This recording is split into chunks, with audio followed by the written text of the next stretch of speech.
Hello, everyone. We're recording now, and I'll start with the first slide I have here. I was just there's a few sort of open threads that we can continue to kind of make a few points on here and there, and one of those is playing to win and understanding that better. Another is the understanding versus control that I talked about last time, and I'll have notes on that from time to time, or it'll just come up in various ways. We'll always be understanding that better and better as we continue. Um, and I'm sure there's other open things as well. But I had a few thoughts about playing to win, and also based on what Shima had asked about the card or the game, right, with the 9-year-old and the 18-year-old and so forth. And so I want to clarify that playing to win, PTW, right on the slide, obviously means playing to win. When I say play to win, I don't mean that you're playing to beat somebody, or that if you're supposedly playing a game that you're playing to win the game. When I say play to win, I mean you're nailing an objective that you yourself choose. And of course, as I've said, you choose it, and this is kind of an insight, right? That you choose it because it's something you can stack with, that you can stand on or stack with in the future. That's how you know if it's an objective that you want, versus just one that you feel like you should do from your mind, which probably got it from the norms outside of you that got installed in your own mind. Or it just helps you kind of hone your strategy by thinking about what you can stack on when you think about an objective that you're going for. So it has nothing to do, and I didn't really clarify this before, has nothing to do with beating other people. I lost interest in measuring myself against other people years and years and years ago because, I mean, really the formula for beating someone else is it's just with the talent and the resources that you guys are starting with. Someone might start ahead of the other person, right? Generally, with whatever in life, right? Dating or playing a particular game online, or of course making money, or in a particular field, or even in a particular company, right? That beating someone else, you start with whatever you start with, talent and resources, and then a lot of it comes down to how much someone wants to channel their focus, like Cotton talked about in the last assimilation. I feel like there's maybe one or two other ingredients, but the main, there might not be. The main bottom line is that mostly whoever's willing to focus more, then they're going to generally come out ahead. And also if you don't have blocks, like people restrict themselves or let themselves be restricted in various ways that are unnecessary. So it's sort of a combination of talents, resources, and whatever blocks a person lets block them, either that are real or that are just false ideas in their mind that hold them back. And so then you can generally win any competition against another person if you're willing to focus on it, but then there's nothing to prove at that point. And then you might not win if they start out ahead of you, including how smart they are, right, in that area or in general. And then if they're willing to focus as strongly as you are, and if they can deal with their blocks. So it's not very interesting for me to find out anymore whether I can beat somebody. In some cases I can, in some cases I can't, but it's mostly a matter of focus and what you start with, that said, I mean, understanding that and having alchemy and everything else, I mean, you can generally win, right? But you're not going to guarantee it, but that's when you're going to focus, not just because you're special and you just emanate greatness. But yet, like intuitively, that's kind of how people want to feel, is that they can just find out that they're so great that they can just kind of win by their, how great they inherently are or something like that. And so it's not about that. And so just kind of generally understanding that, and I never was interested ever again really in competing with somebody else, like for the sake of competing against them. It just doesn't interest me. I prefer single-player computer games, not like multiplayer ones and such. I'm not at all criticizing or turning up my nose to competing with other people. It just doesn't interest me at all. So it has nothing to do with what I mean by playing to win. I have enough to do, right? If I want a challenge, I can go help someone else at this point, right? I either take care of you. If you want a challenge, take care of yourself, get yourself taken care of, and then you can go out and there's lots of people with problems that we can help in some way, shape, or form, right? That kind of takes up enough challenge. Of course, for recreation, we all do recreation and a hobby and so forth, and it can be a fun thing in life to have that. So I'm not denigrating that. I just don't personally get it doesn't do anything for me at this point to compete against someone else. So that might clear a little bit up. Remember that it means that you're setting the objective that you want to go for and focus on, and not have drag on you, and not have a lot of other goals that are less of a priority, interfering or getting triggered. And then not someone else isn't setting the objective, of course. I'm going to add something here which is fairly profound. I don't know how far I'll get into it necessarily right this moment, or I might loop back around to it in a little bit, either possibly on this webinar or just in this general phase that we're in. But really, and I'll actually say it a different way, and then I'll read what's on the screen. In one sense, one of the things that people do instead of playing to win is they sort of play to find out if they feel like winning, and just kind of never, often just don't really get out of that mode. So people will start down trying to make a business to kind of see whether they feel like making it work, right? Or work with a client, or get in a relationship in business or romantic, where they're sort of in it to see if they continuously feel like winning. And that's I want to make that distinction, where if the play to win is kind of like expressly to make it so that's not what you're doing. You don't want to, again, that of course is a restatement in this of your thinking whether you want to win. But it's maybe a useful restatement that might be a little eye-opening. If you find yourself, you want to kind of monitor when you're going after your objectives, and see whether you're just kind of in it to see whether you feel like sort of investing, because the root of that, where that's coming from, is that people really do stuff in life. Often it tends to just be so much about their self-image in various ways, whether they realize it or not. And so often people go for a goal in order to validate their self-image. This is what I have written on the slide. Including, they can even get in a romance, even literally get all the way through to get married. And they don't realize they're doing it to like validate their self-image, right? They want an image of being married, and then they like the person affirming that they're attractive and that they're someone that the person wants to marry. And very often people are not in a marriage to win. And of course, by win, I don't mean like beating your spouse, literally or metaphorically, but I mean win means you create a great relationship together, right?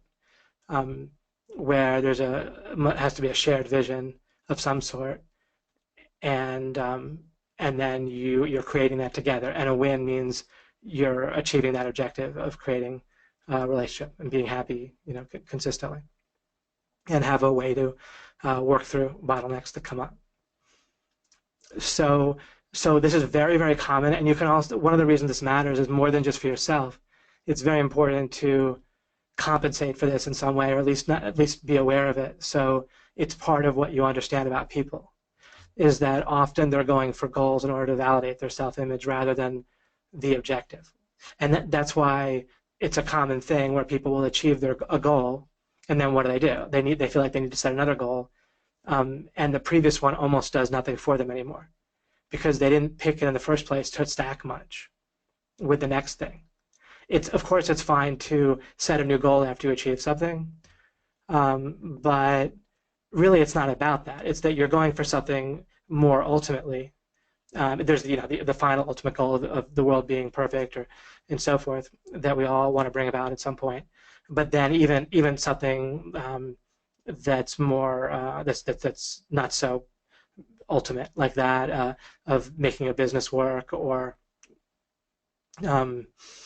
even in a one client consultant relationship, you can go for one goal that'll get you somewhere, and then you can go for the next one.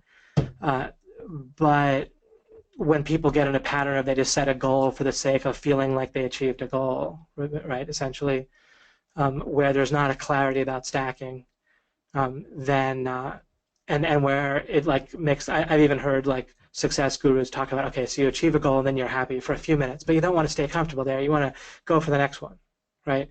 Well, in a sense, that doesn't make a lot of sense. I mean, you're kind of just like a rat on a treadmill, or a rat on a wheel, right? Or a rat in a maze, and a hamster on a wheel, or a person on a treadmill. If I mixed a few metaphors together, uh, but if you're in any kind of pattern where you're kind of setting a goal just for the sake of striving or just for the sake of challenging yourself, people that talk in that way, like, oh, I just like to challenge myself.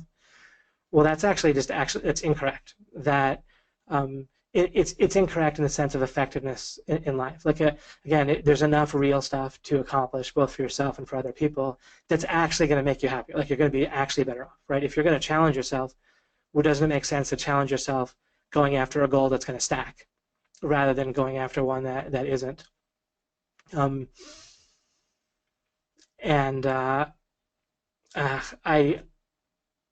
There's there's an idea with hobbies, right, where you're just sort of enjoying yourself within a hobby, and I can revisit that or think that through a little bit extra. But on the in terms of just what I do, right, in my life, is just like watching a movie or reading a book. It's completely valid to just go read a book or watch a movie at times, or watch a TV show, or play a game of some sort.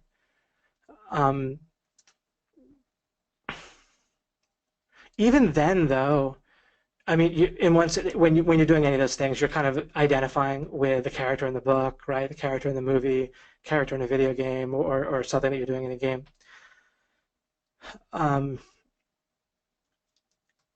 But the thing is, with those, they're clearly labeled as such. That and that I got that out of my head just now, because that's something I've known for a while.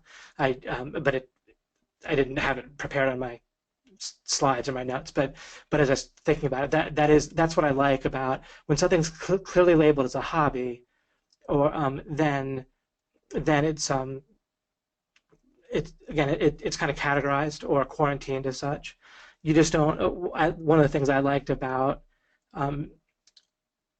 separating playing games as no, like a computer game, from what some people would do is they would kind of blend work and their hobby, and they would just create drama in work, or just do stuff that really had nothing to do with making money, and it was just sort of like, because it was their hobby too.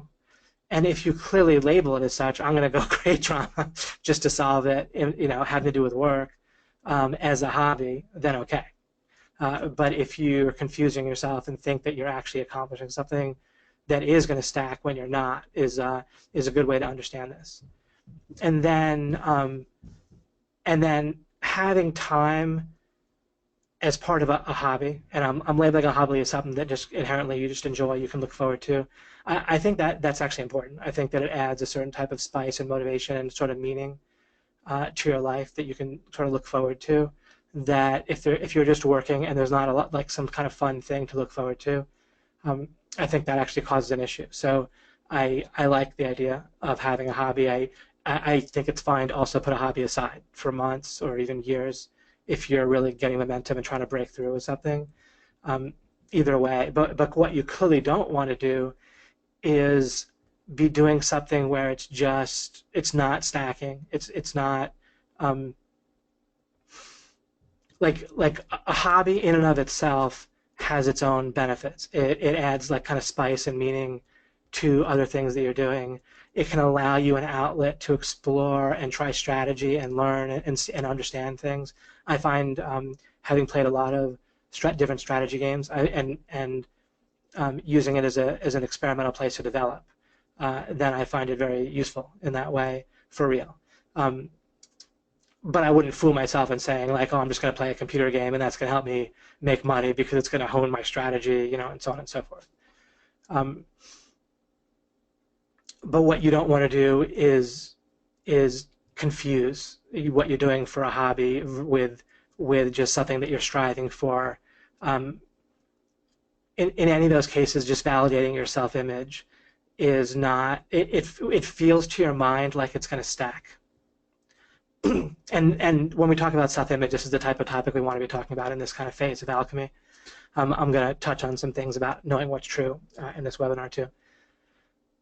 But think about the thing. It feels like it's stacking to your mind until you understand things more clearly and properly.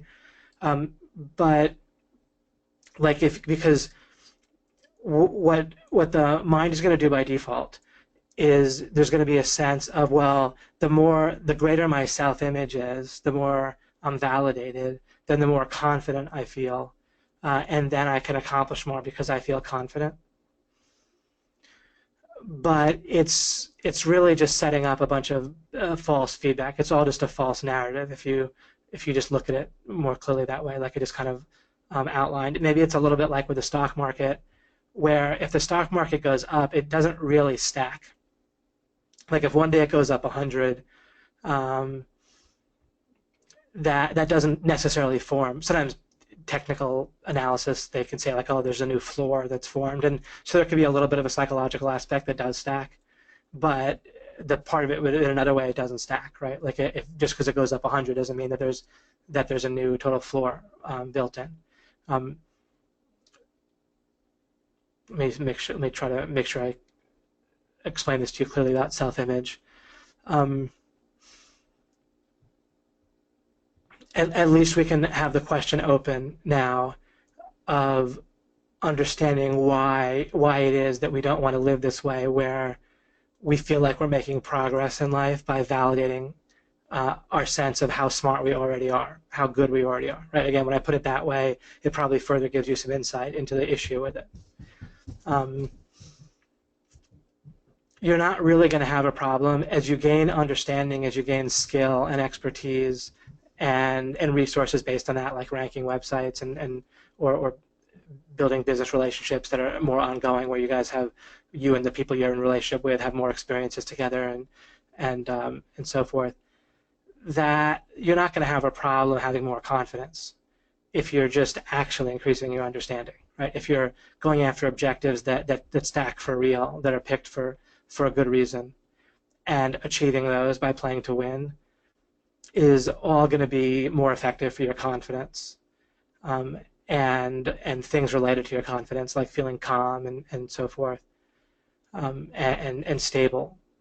Then if we go to the tried and true example of a guy dating, if he's just dating in order to feel validated, right, and just having girls tell him how great he is and sleep with him and all that, is that really going to be the most effective way for him to get the relationship that he wants, right? Pretty clearly not, right? It's going to make him very easily manipulated.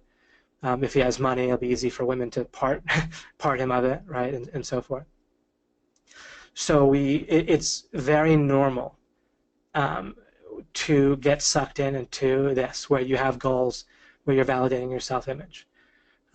And it's fragile, right? You have a success, but then you need to dumb down your goals, right? That's why people play to find out whether they still feel like winning, right?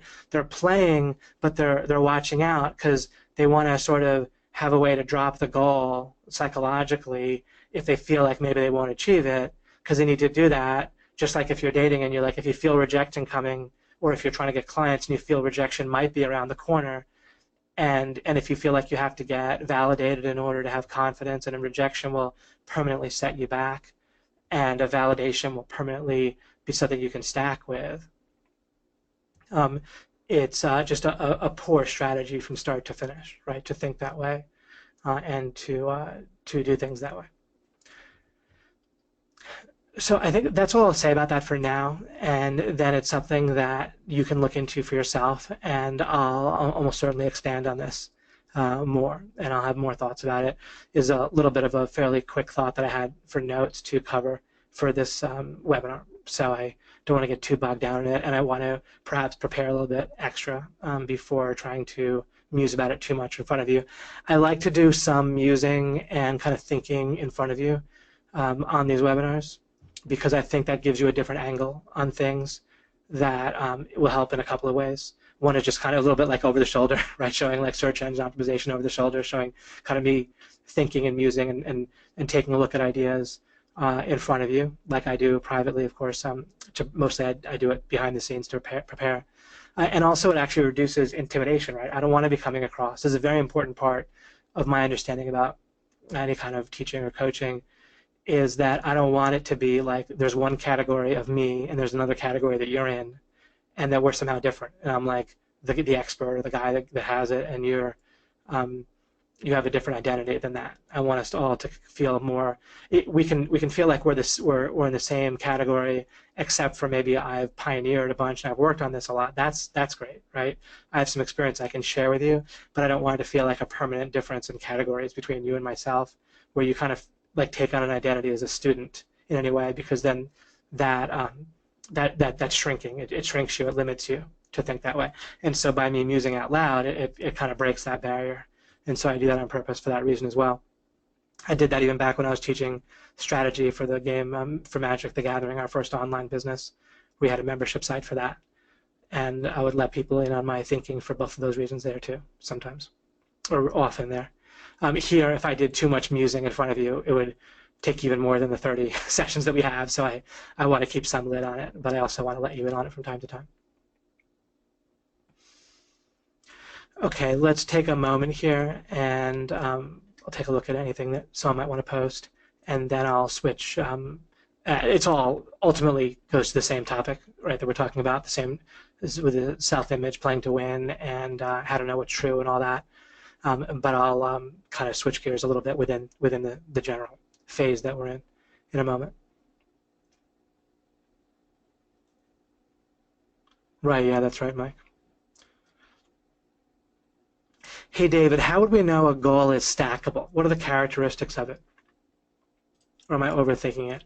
One characteristic could be a total floor that gets achieved when you get a goal. Okay, stackable, I'm going to, again, think out loud for a moment here. So if we, and which means a little bit of poking around for a moment, when we think of the idea of alchemy, right, where we're doing building blocks and so forth, then, like, okay, so let's say with my business, with OMG Machines, suppose I just wanted to make a certain number of sales of a product in order to feel like I hit my goal of making such and such number of sales, and plus I could brag to myself that we'd made the business took in this amount of money and so forth, or whatever money, then that is more like a self-image type goal, right? Like where if I really examine it and I'm honest with myself, then I'm trying to hit that number of sales, or I'm trying to hit that number of our business doing whatever it is, just to sort of, again, just to kind of feel validated. If instead I think, all right, what could I build with, right, in the future? Now, a little bit of that I could build on. It would give me some money to invest. So there's not like you totally can't stack with making sales and having some cash. But there's a way where you can think even more specifically what would help stack. Certainly having a plan for the product to be successful, right? In some niches and types of businesses, it's normal for things to be successful. In the niche that we're in with OMG Machines, it's not that normal for people to be particularly successful with it.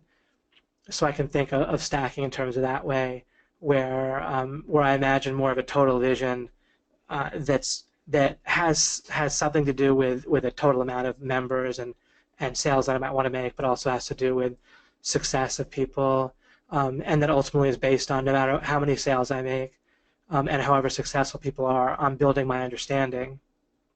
I usually, in many cases, I think about the final thing that I might want to do, and then for my sub goals, it tends to involve doing different things that no matter what, they're going to increase my understanding. Would also be stackable. So getting married itself is not that stackable. It in one sense it's a bit of a floor in the sense that now you're married and that kind of gives you an extra sort of bond, right?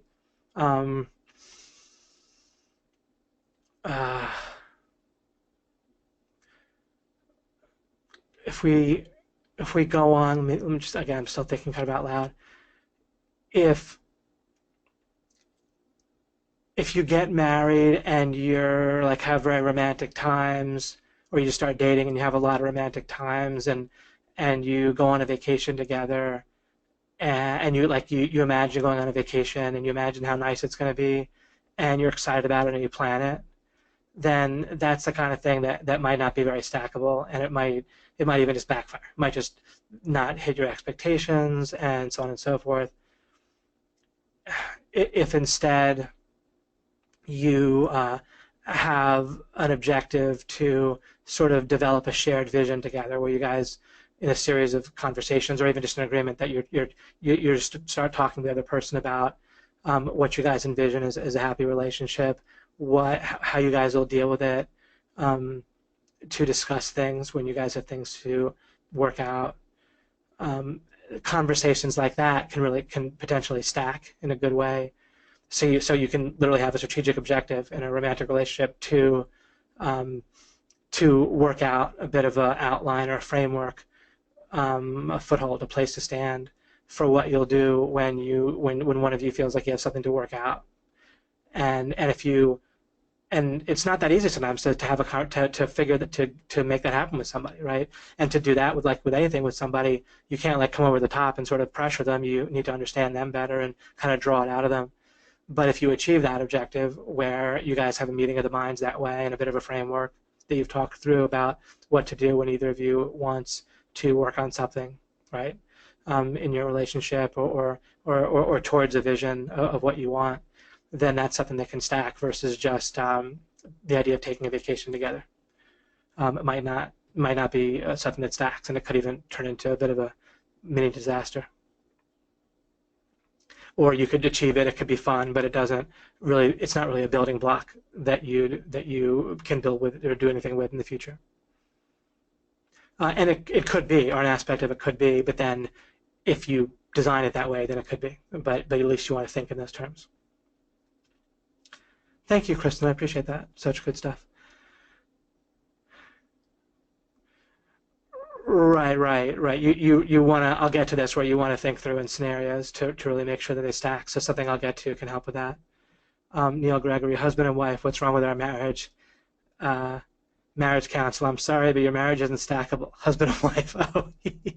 Yeah, or at least you want to have aspects of it, right, that are stackable. And yeah, your marriage itself, I really thought this way when I got married. I thought, okay, now I'm married, and sorry, in a way that turned out to be correct, at least experientially correct, where it provided a certain support and kind of whole background, where then I was able to strive in my career and take it way to the next level that way.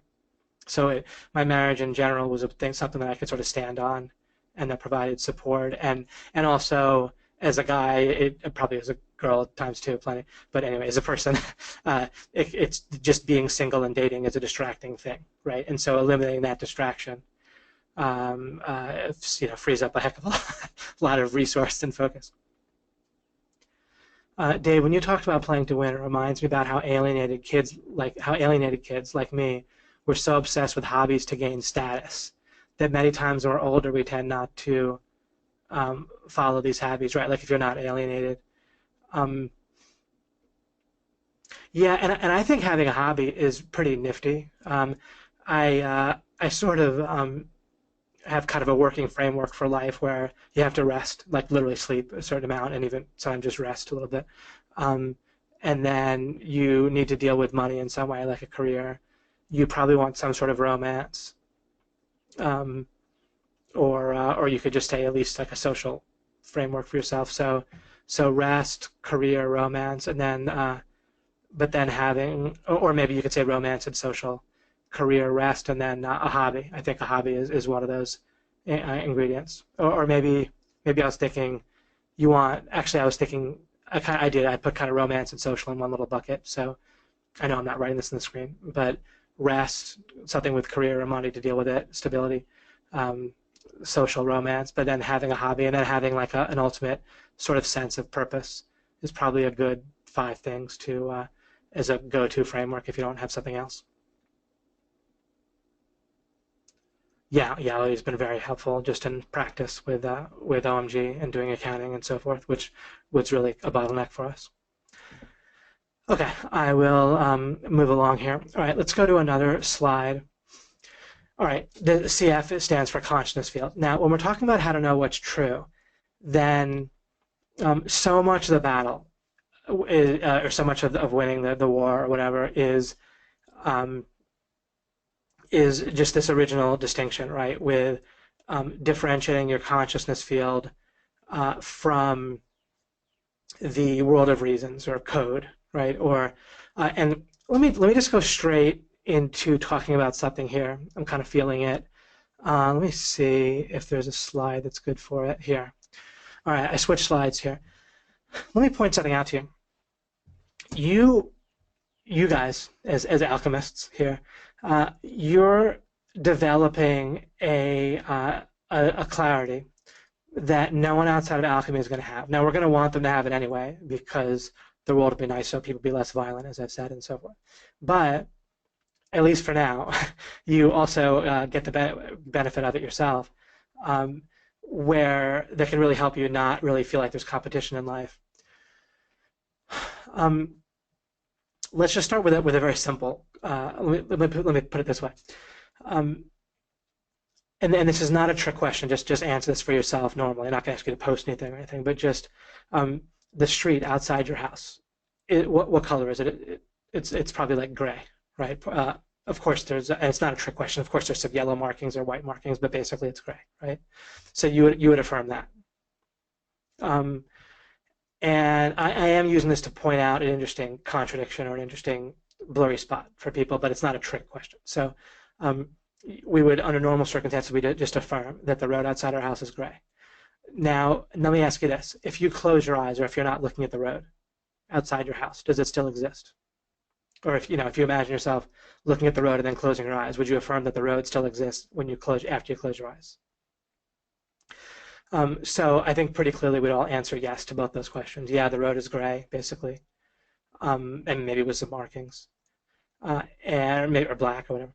And then also that it does not disappear if we close our eyes. So what's my point there? The interesting thing is there's actually an inherent kind of mutually exclusive nature to answering those two questions. So black or gray only exists, as in that color of the road, only exists inside of your consciousness field, right? Only exists, would you say, inside of your awareness or the visual image that you see. We all really understand ultimately that there's no black inherent outside the world, right? But then we both say that the road, the road is like two words that refers to something specific, right? So if we ask one type of question, then the road, those words, the words the road refer, or the road outside your home, that phrase, it refers to something that can be black or gray, which must be, again, like an image or something that's inherently in your consciousness field. But then when we say, does it still exist when you're not looking at it or when you close your eyes, and we affirm that, well, now we're affirming something that is not in your consciousness field, right? So now we have this phrase, and depending on the question, we answer it as if it exists in your consciousness field, and the other question as if it exists outside of your consciousness field, and they're mutually exclusive, because whatever exists outside your consciousness field that the road outside your home, that phrase refers to, can't be actually gray or black, because you're not aware of it. It's gray and black only exists in your awareness, right? Even our the typical view of the world, it's at least made of molecules that are colorless, right? So here's the blurriness. Normally, what people do is the distinction we have is there's a consciousness field, which is everything you're aware of. You don't walk around in the world. You walk around in essence within your consciousness field, and you don't walk around. You feel like you walk around. When you identify with your body, then you're so much like in a virtual reality situation, you're not walking around inside the computer or inside the code. You're walking around within an experience, or you feel like you're walking around within an experience, but that experience only exists as an experience. Then there is an external world, but the external world is not made of the same type of stuff, and it doesn't have the same type of characteristics as the world of your consciousness field. And then on top of that, there's beings which have the capacity and the quality of being able to be aware of consciousness fields. beings are neither reasons, they're not made up of external stuff, code, and they're not made up, and they're not within consciousness fields. They're a third thing.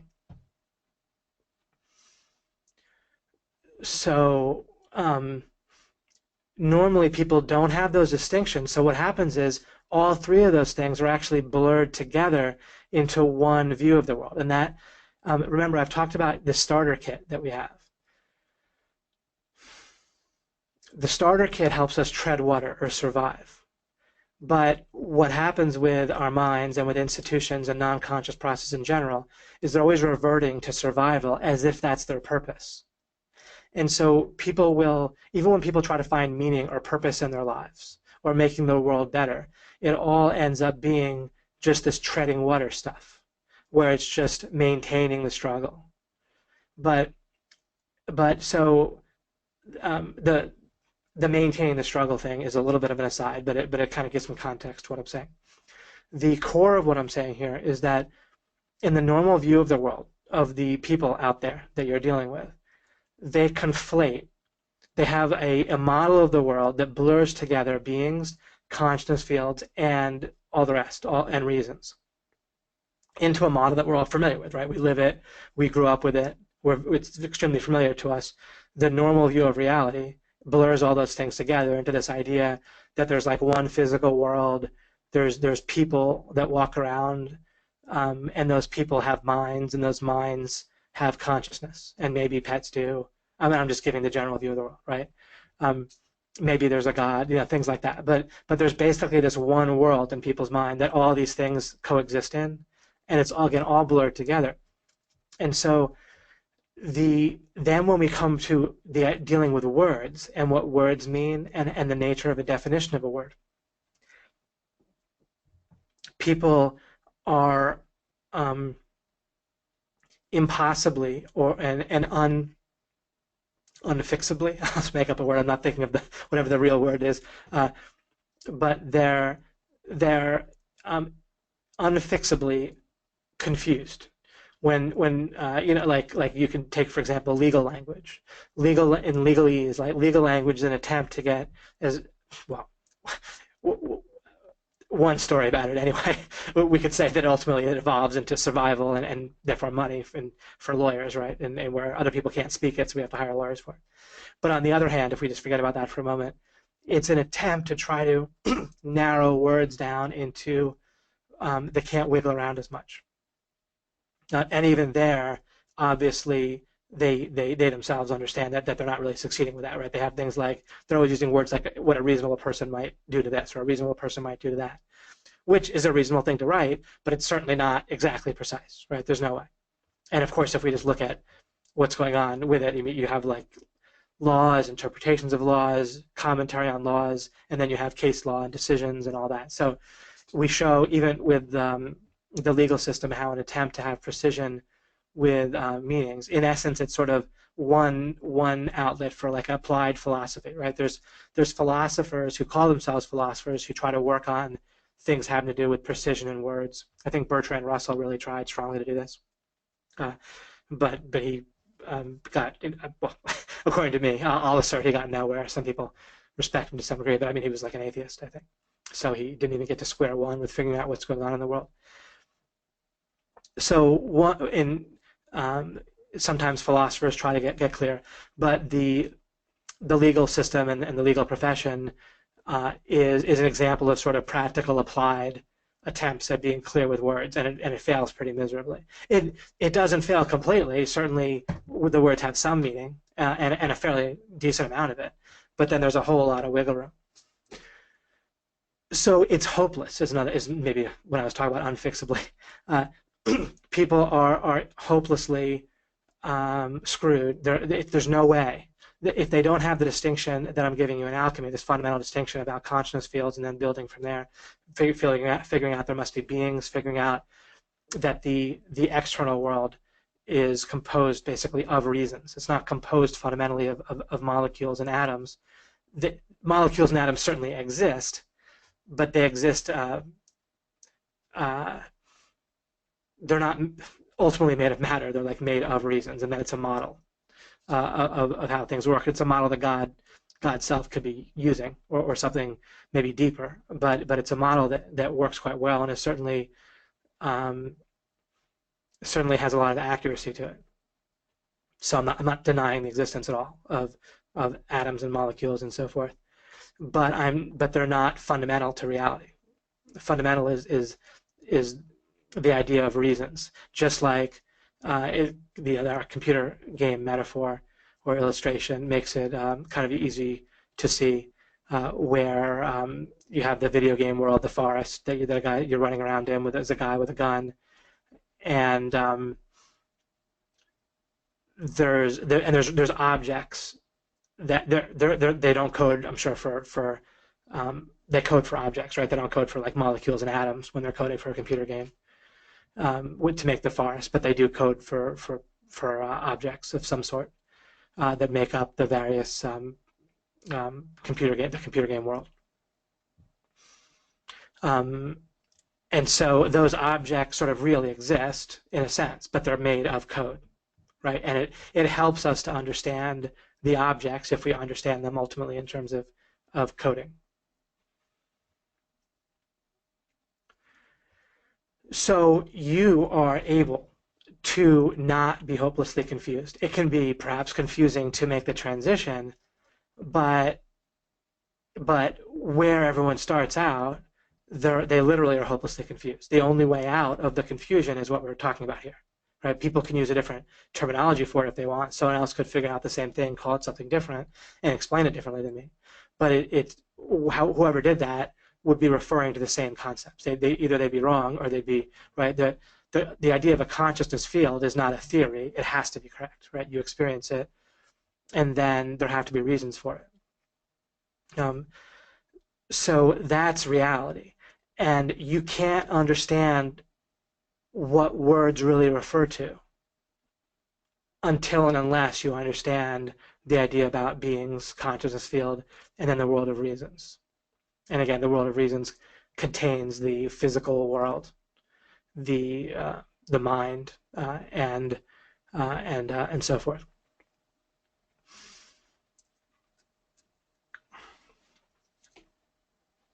And concepts don't have like an independent existence necessarily. They exist kind of as describing relationships.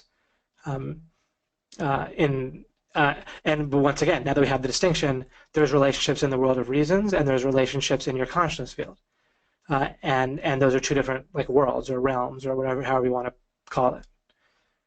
Until and unless we distinguish those things, we can't think straight. It's not possible. Sometimes, and this is why I made this little diagram here.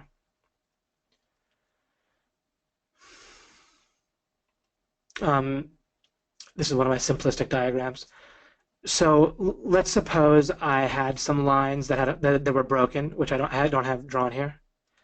Then this little O, I wasn't able to find a better way to represent this, but the O could move around. If there was like a maze that could be navigated, it could like if I drew a semicircle around this O in the middle, right? This shape, this object in the middle.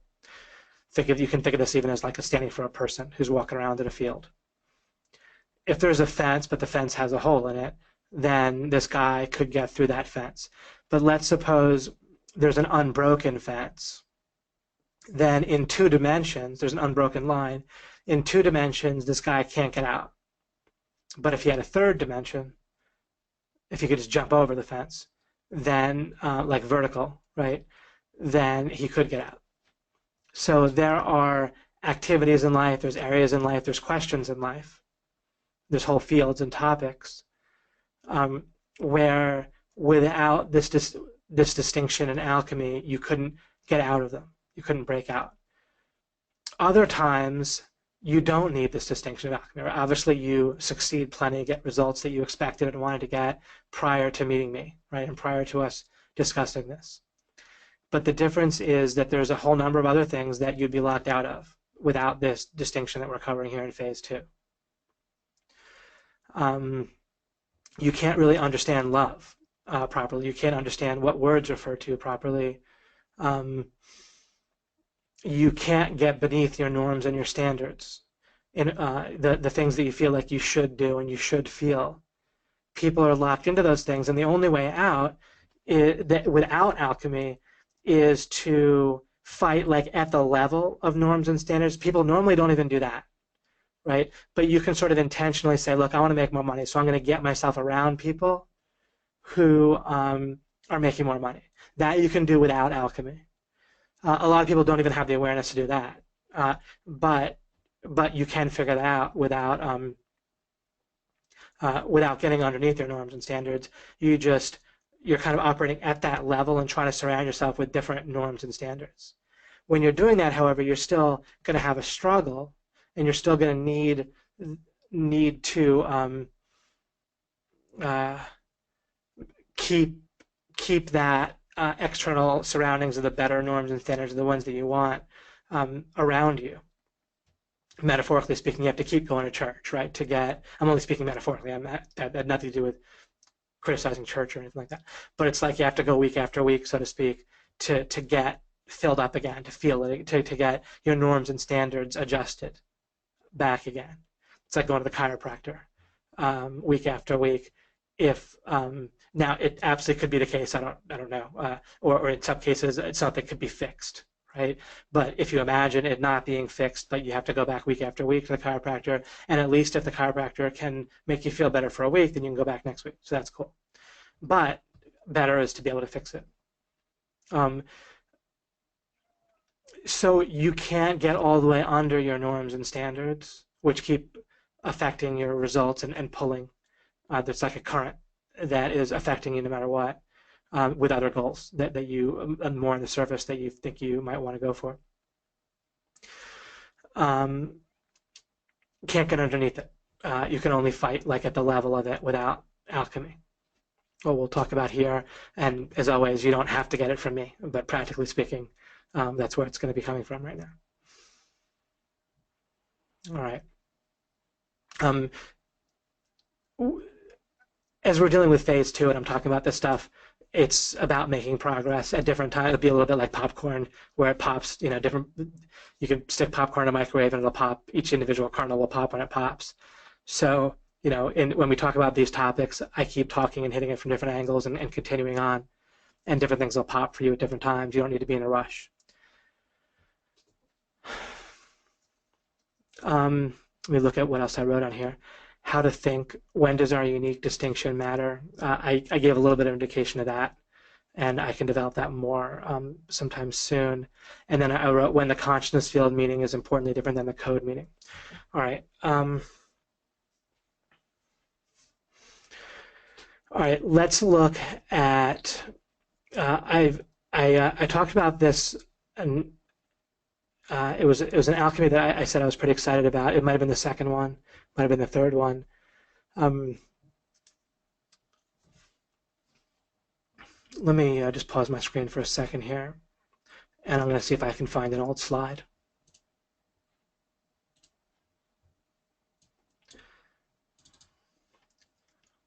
Everyone can rest their brain for a second, including myself. Let's see here.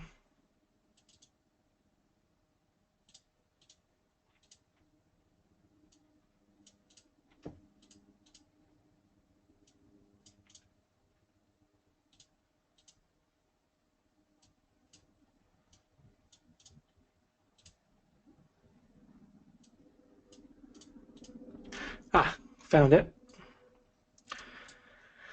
Okay, back to showing my screen. All right, let's see if we'll poke with this and see where it gets us for a little while. So previously I wrote that it had to do with, okay, so goal flexibility. Let's see here. So this has to do with goal, okay, and this slide that I'll get back to was showing you a way that there was something that was going to interfere with your ability to drop goals when they were no longer the right time for it. And I've given you different angles on this, including when I talked with planning to win and having strategic objectives and tactical objectives, and setting in advance the understanding that you might drop a tactical objective at a certain point if there's an expiration date, and so on and so forth. Building in the more flexibility, the more proper flexibility and strength we can plan for, the better. The general question of what will give us more strength and give us more flexibility regarding ourselves, our mind, anything else in life that's more specific than that, is generally a good question to ask, right? You want to be strong and flexible. And if you don't have clear clarity, then that's going to limit both your flexibility and your strength. You can imagine a parent where if they don't have clarity on where the boundaries are with their child, then they're going to be sort of both less flexible and less strong. And same thing if you're dealing with a client, right? Not to compare the client to a child, but if you don't know your boundaries clearly, right, and Cotton's velvet ropes and so forth, then you might think you're more flexible, but the trouble is when you start to approach the gray area of your boundaries, you tend to sort of try to be rigid too early, right? So you actually be less flexible when you find yourself approaching what might be a boundary at times, right? And a parent with their child might be less flexible with their child and give them less leeway with things because they're worried about like a slippery slope or something like that.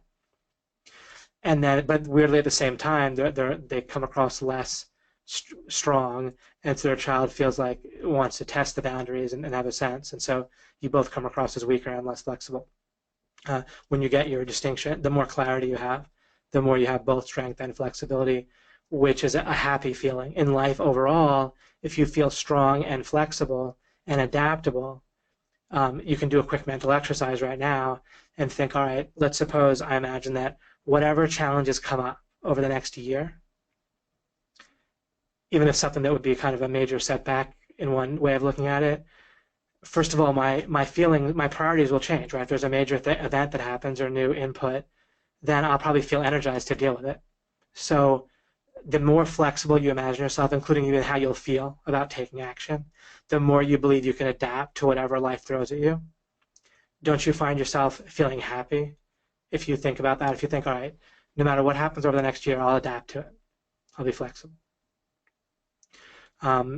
But I'll have a calm, solid strength ultimately that I'll bring to bear. I'll be standing on a firm foundation, and then I'll adapt to whatever comes up, including my feelings about what I want to be doing. Even if I have to spend 100 hours dealing with an issue that comes up, when it comes up, I'll feel like doing that because it'll be a priority. It'll matter at the time, even if I wouldn't choose for that issue to come up. Isn't that a nice feeling, right? So the more you're clear, the more you feel strong and flexible, you'll feel generally happier about life. And that comes from clarity. Now, something that interferes with us being strong and flexible, and I'm using this also as an example of what was on my other slide, just to kind of keep everything tied together. And originally I talked about the two ideas of what the road outside your home might refer to. It can refer to something that's in your consciousness field, that realm, or it can refer to something that exists in the world of reasons, right? In the physical world, which is a subset of the world of reasons, the code, the external code. With you having that distinction, you're going to be able to navigate issues in life and where, or in topics and situations where that distinction is going to really matter, and other people won't be able to navigate it. It'll take a little while to get used to the distinction, perhaps. It might take us talking a bit and you thinking about it a bit and so forth. And it might develop over a few webinars. And then here's an example of something that can be navigated differently by having the distinction. So in the normal way of looking at things, maybe shouldn't call it normal, but in the default way of looking at things, the starter kit way of looking, then, and I've referred to this, is your mind redefines the idea of good, because to your mind that exists in the world of reasons and is trying to just help itself and your body survive within the world of reasons, it's just there to keep you alive long enough to to be able to the parallel track, right, where you're really achieving real purpose and understanding, and seeking to understand God, each other, caring about other people, and so forth. So it's just trying to keep you alive long enough. That's what your starter kit is there for. people conclude in various ways that it's all that exists as a starter kit, the default in life. By default, they conclude that it's default. They don't realize anything else exists besides that. And the greatest good is just things that help us survive better and longer and more comfortably in the default way of thinking. Of course, that isn't the greatest good. The greatest good is breaking out of that and not just staying alive comfortably, but breaking through to wonderful perfection and more increasing good. All right. So your mind exists in the world of reasons. It's all it can see is within the world of reasons. There is nothing else. So it builds a whole model of the world where everything's blurred together, right? It isn't even a model of the world of reasons. It's just a model that's a blurry mishmash of all of it, beings, consciousness field, and so forth. But it's not conscious, so it's trying to blur it together without even having a sense of consciousness. So good only exists, like good is like color, in that it only exists in consciousness field, in the realm of consciousness field, of yours and other people. Good doesn't exist anywhere else. Normally, by default, people think that good resides in objects and in situations. Now, the reason why you feel good is found within the world of reasons, right? I just used that word. The reason why you feel good, right? The reason why you'll feel good in your consciousness field, or that you'll feel bad, or the way to get rid of bad, will have to do with ingredients being mixed. And ingredients get mixed in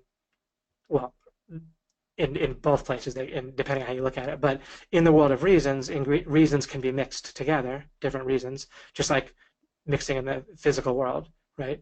If you mix physical objects together and you get a result, if you put a bike together, then it gets put together in the world of reasons, right? You'll have a counterpart to it that you're aware of when you're thinking about it or looking at it, the bike. But you assemble it, right? You're assembling things. If you eat something that mixes with your particular taste buds, or if you listen to music, and now we're just thinking the world of reasons, right? If your body that's in the world of reasons listens to music, then that mixes with the preferences in your mind, right? And your auditory system in your head, right? That all exists in the world of reasons, the realm of reasons. That mixes together, right? The sound waves, the music, we say, mixes with your particular mind and auditory system, and to some people and if that feels good, if that mixture feels good, given the receptors, so to speak, in your mind, if something mixes and is in a way that it wants, then you'll get a good feeling in your consciousness field. But good resides in your consciousness field in the sense of the conscious experience of good. There's mixing that takes place. There's a precursor. The reasons for good exist in the world of reasons. I couldn't talk that way if we didn't have this whole distinction. Without this distinction, if we were having a normal topic of what's good, people are like, well, who really knows what's good? Good is subjective. It's how you define it, right? And people just say this stuff that once you start to see things clearly, and you very well may already do so, who knows?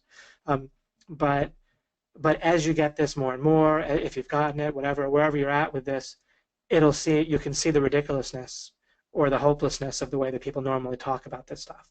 They just have no foothold. They don't have it. They're just looking at something blurry and they can't see distinctly.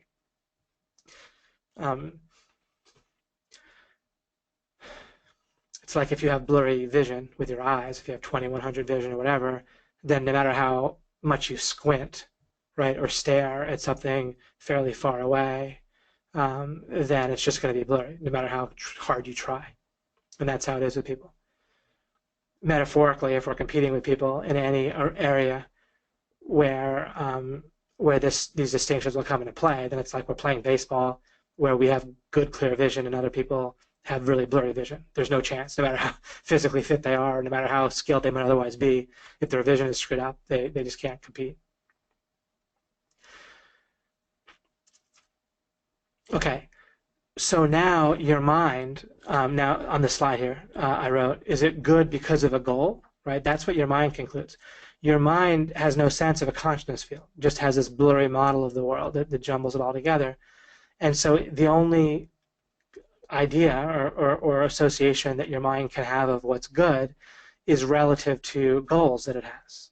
So to your mind, good gets twisted and redefined as that which helps progress a goal. So now, if we if it has a goal for your self-image to be validated, and it decides that something that's going to be an example of that is if a girl compliments you and flatters you, then and I understand there's women listening too. You understand what I mean? I'm just using that referring quickly to that metaphor or that illustration.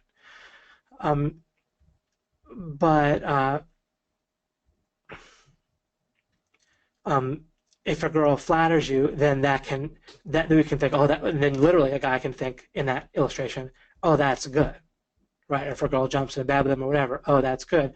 Why? Well, it isn't necessarily good, right? And it also we can now construct.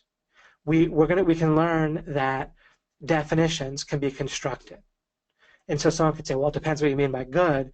Well, we no longer need to make a statement like that. We can construct a meaning. So good can be constructed to have different nuances, and we can modify the word good with something else. But what I mean is something can be said to be good if we're doing a situation and it feels good right now. So if someone feels like they're having a good experience while there's someone jumping into bed with them, then in that sense, then it is good. Right, the experience is good. But if we have a different idea of like net good, is that situation going to lead to a net benefit to the person or a net amount of good? It may not. It may, but it may not. And if the strategy is kind of inherently flawed, where a guy wants one thing, or if a long-term healthy relationship is going to lead to a lot more good than being on a treadmill with the wrong kind of dating, where the person gets taken advantage of and they're heartbroken and nervous all the time, and it's like they're almost on drugs, and they can't function very well in their career and so forth, right? Because their priorities are messed up and they're distracted with this ongoing dating thing done wrong and feeling validated. Then that's not probably going to lead to more net good for the person. So we don't have to say it depends how you define good. We can construct what we mean, and then create a phrase or a two-word phrase like immediate feeling of good or net good, right? And we construct it from properly from our consciousness field, from a proper understanding of the world. People without this distinction, like our mind by default, redefines the idea of good to be situations or objects, happenings, events that further its goals, and then that event, that trigger, gets labeled as good, and then we can't drop it because we're like, but it's good if this girl likes me, but it's good, right? And again, but the meaning of good there to our mind is, well, it furthers. I thought it seemed to further a goal, but now we can't drop it because good got redefined. If we understand good to mean something that actually leads to a good experience, and then if we develop strategic objectives that are going to stack our good experience and help us build good experiences in the future, right? Then it's like snowball, right? The goodness that we have, then we have a different understanding of good, and we have an understanding that we couldn't have without this proper understanding of what words refer to. And you might say, well, wait, David, did you tell me what words refer to? What words refer to is words. We need to distinguish whether we can construct the meaning of a word or a phrase of words where we're aware of whether we're building something that's inherently part of a consciousness field or whether it's part of the world of reasons, and distinguish and refer to it differently. If we're talking about a tree or Bob, I don't mean a particular Bob. You can think of whoever you want for Bob, but like a guy named Bob that we know, Bob has the word Bob actually refers to different things depending on whether we're referring to our aspects of our conscious experience related to Bob, or Bob's body in the world of reasons, in the physical world, which is in the world of reasons, Bob's mind, Bob's personality, Bob, the being who's aware of Bob's consciousness field, who also has a mind and a body, right, attached to all that. Then we can distinguish now, and it doesn't all get conflated and blurred into one thing, and that's just going to end up, it's going to keep popping up for us, that ability to distinguish, this ability, a different way to understand words, where we're constructing them, and the basis for constructing and thinking is going to lie within our consciousness field, right? The only thing we're ever aware of directly is our consciousness field.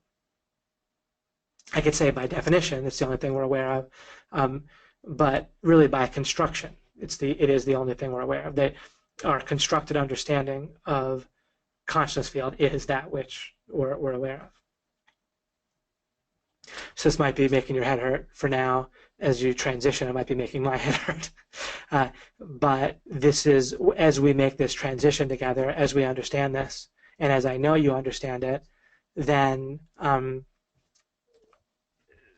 just on a totally different playing field in life, and we can then think and talk in a very different way.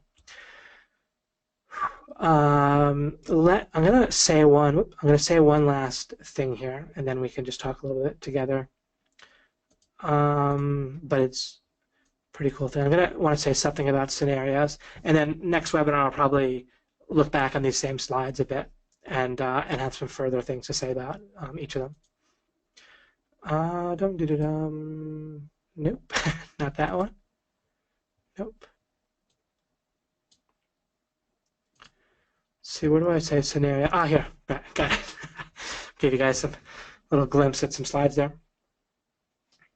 I'm about to say something fairly simple and graspable and profound and useful, which is, and I'd like to do that at least once within a webinar. And it's this second. It's not this first statement, meaning exists within consciousness field. I can get back to that when we go back over these slides in the next webinar. But so I'm just going to do kind of a whole pass, I think, through, or maybe I'll have some further modifications and notes when I do the pass, but next week over all of this. But let me leave you with this, and I'll develop this as well, and I'll develop the idea of scenarios further. But I think I've been developing the idea of what I mean by thinking in scenarios the whole way through, and I'll continuously look to be more specific and give you more angles on what I mean.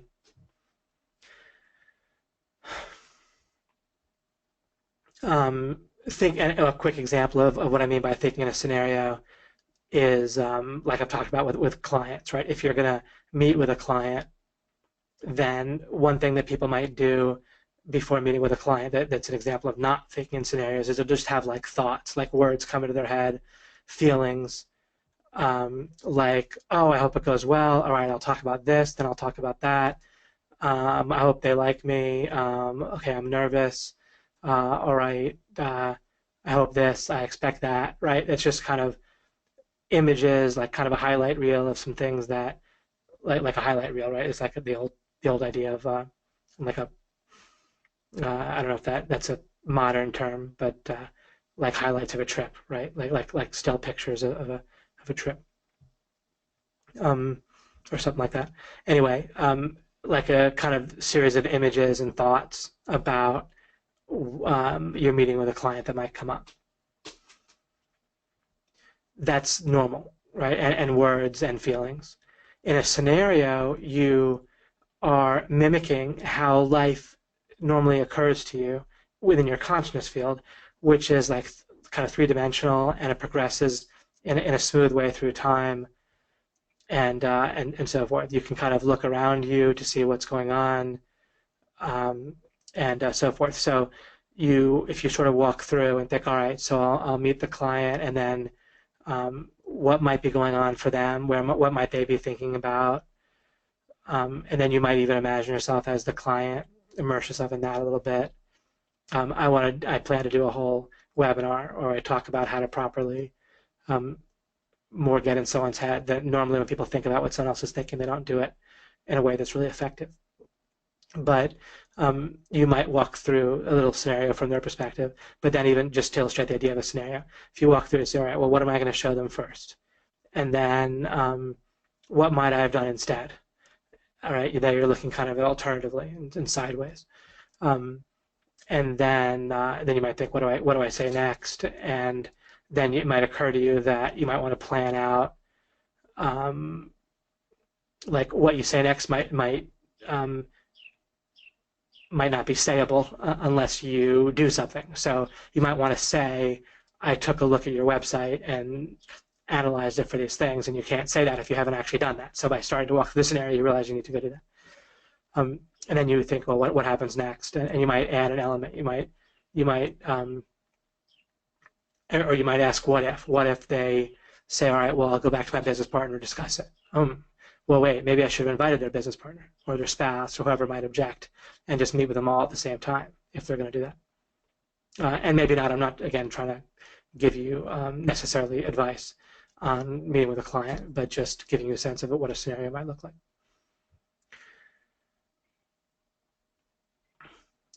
All right. Thinking in scenarios like that is parallel, and this is the kind of profound, important thing I'm telling you here. It's the equivalent to taking action in the way that we normally use the phrase taking action. So let me show you what I mean by that. So let's suppose somebody kind of muses about building an e-commerce business or ranking a website in general, but let's say they're thinking about selling yoga mats, all right? And then someone else actually goes and does it, right? Then there's a big difference there, right? And if the person who just thought about it is like, oh, I'm the same as you. I thought about doing a yoga mat business, but then the person who took action actually built the business might be think, well, we're not the same, or it didn't turn out the same, right? Because I actually took action and went and did it. That's not the same as just musing about it, and it's not just the same as having some thoughts about it, right? Even if the person who didn't take action about yoga mats had a bunch of thoughts about it, they felt how it would feel. They thought, oh, and then I would do this, and then I would do that, like, but not scenarios or anything, but just kind of like, thought about it in different ways. So the difference between just thinking about maybe you should do it, maybe I should do a yoga mat store and a business, and another person who actually implements it and makes it work,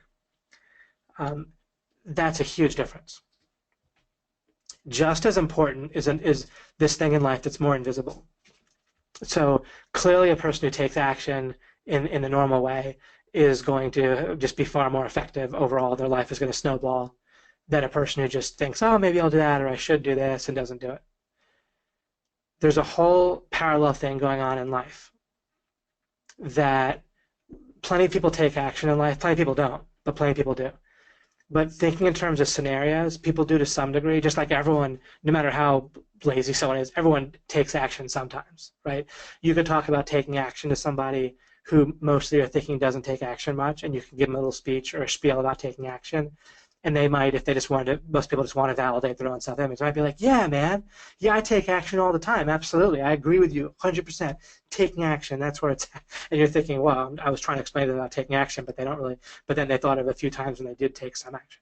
Everyone takes some action, but people who take much more consistent, and sort of real or powerful action obviously do much better in life. Everyone thinks in scenarios a little bit, but the difference in your effectiveness will be massively different if you look at thinking in scenarios in your mind, like when you're planning, or sometimes people don't plan at all. They don't perform any activity they might call planning, but often when people do what they think of as planning, they don't really think it's scenarios anyway.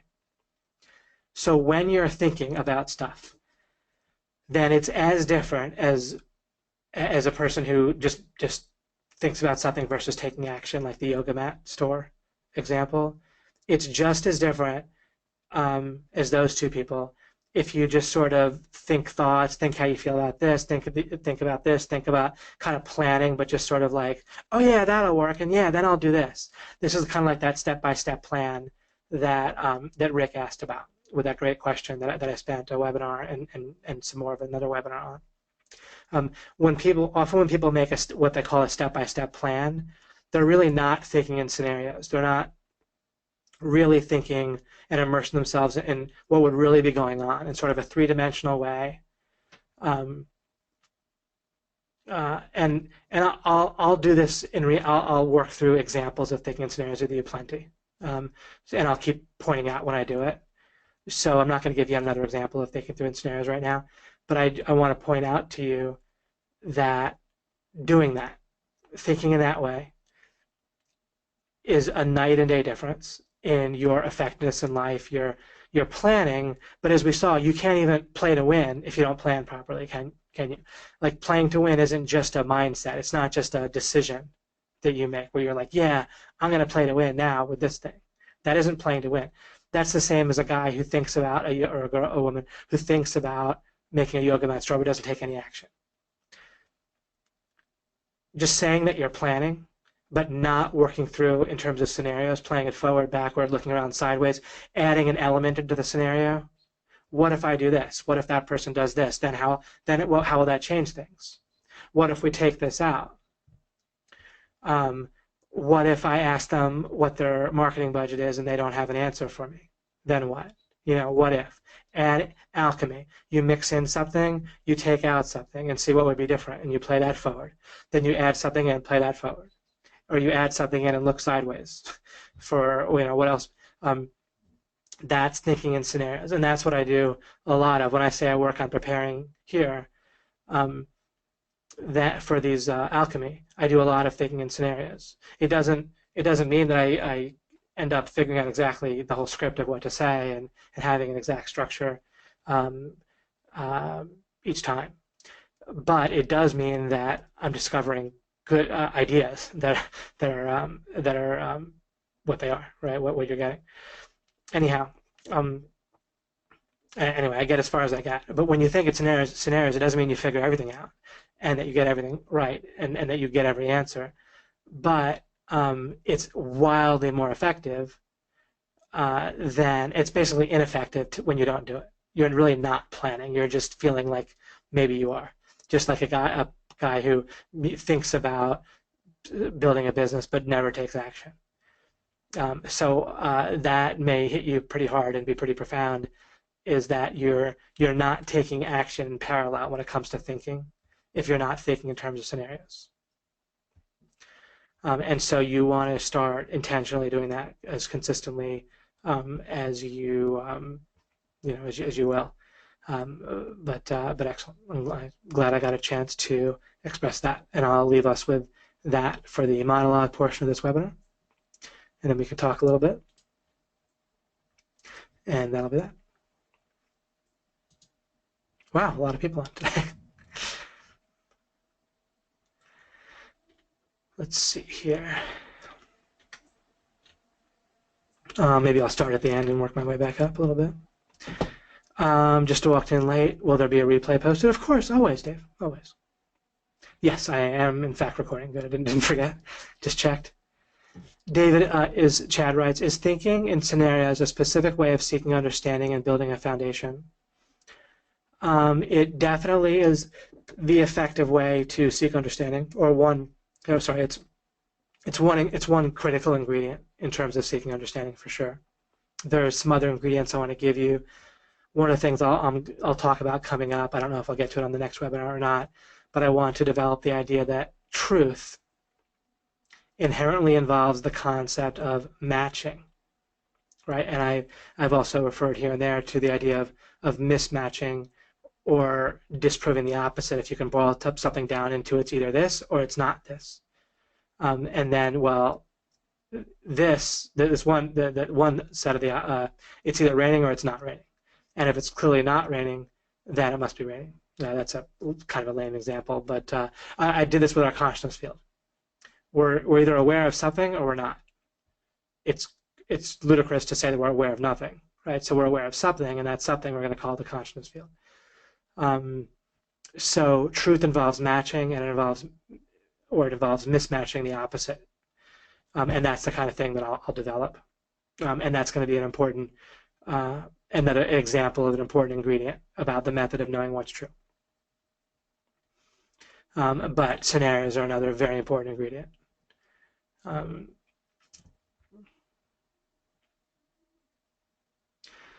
Dave Keyes writes, what is a good balance between taking action and not because you see bottlenecks in scenarios? Well, now that we have the scenarios idea as parallel to taking action in sort of real life, so to speak. I'm just like speaking kind of simplistically when I say taking action in real life. But, going out and, doing something, building something, making some clear change in the physical world, right? Registering a site, putting something on the site, calling a supplier, getting a contract, ordering some e-commerce goods and so forth, placing an advertisement, setting up a way to accept payments. That's all taking action in the conventional sense. If you spot a bottleneck, if you're thinking, at least think in scenarios. And then you're taking action in the parallel sense, in your mind, planning, whatever. As long as you're doing one of those things, when you're thinking through scenarios, you're going to translate that to taking action in terms of the normal way of changing the physical world. Because you're going to find something you want, you're going to have clarity regarding it, and you're certainly going to take action. But if you're neither working through scenarios nor making changes in the physical world, that's where you're basically doing nothing. When people say don't stop thinking, keep linking, then that's correct in the sense of normally thinking just means listening to our brain talk to us, feelings, which comes from an idea. Another thing I want to develop with you guys in the future, in the near future, is I want to contrast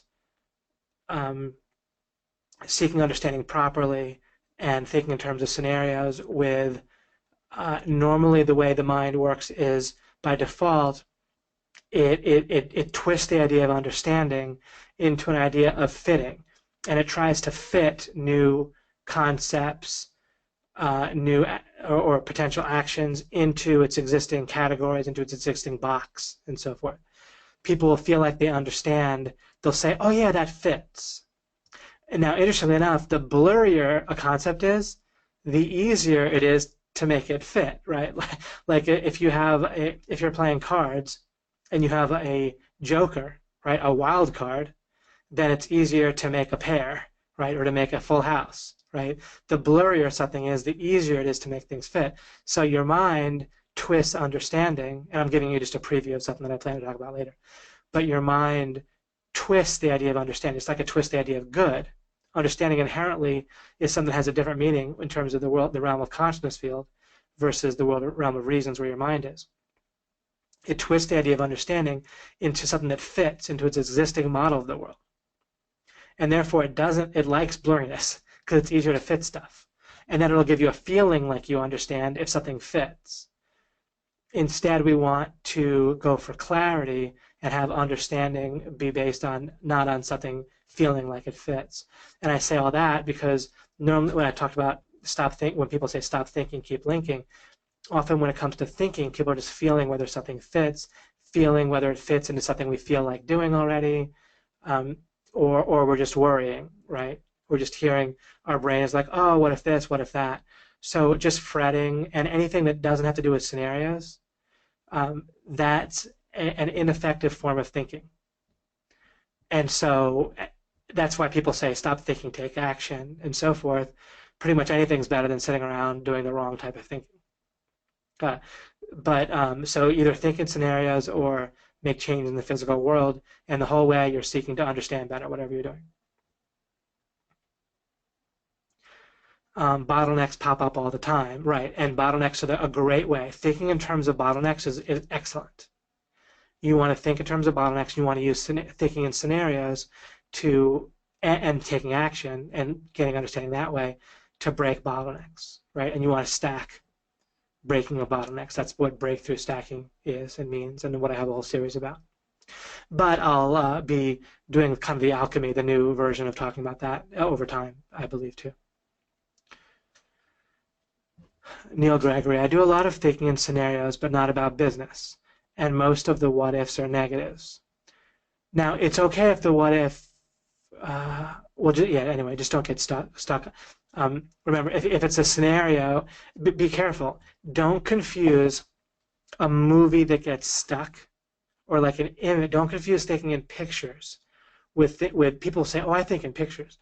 Um, uh, or I'm more intuitive, or should I listen to my intuition or whatever. Things that are like static, like or things that are like image and then thought and then image and here's another thought and then here's another thought and here's a feeling. That's not a scenario.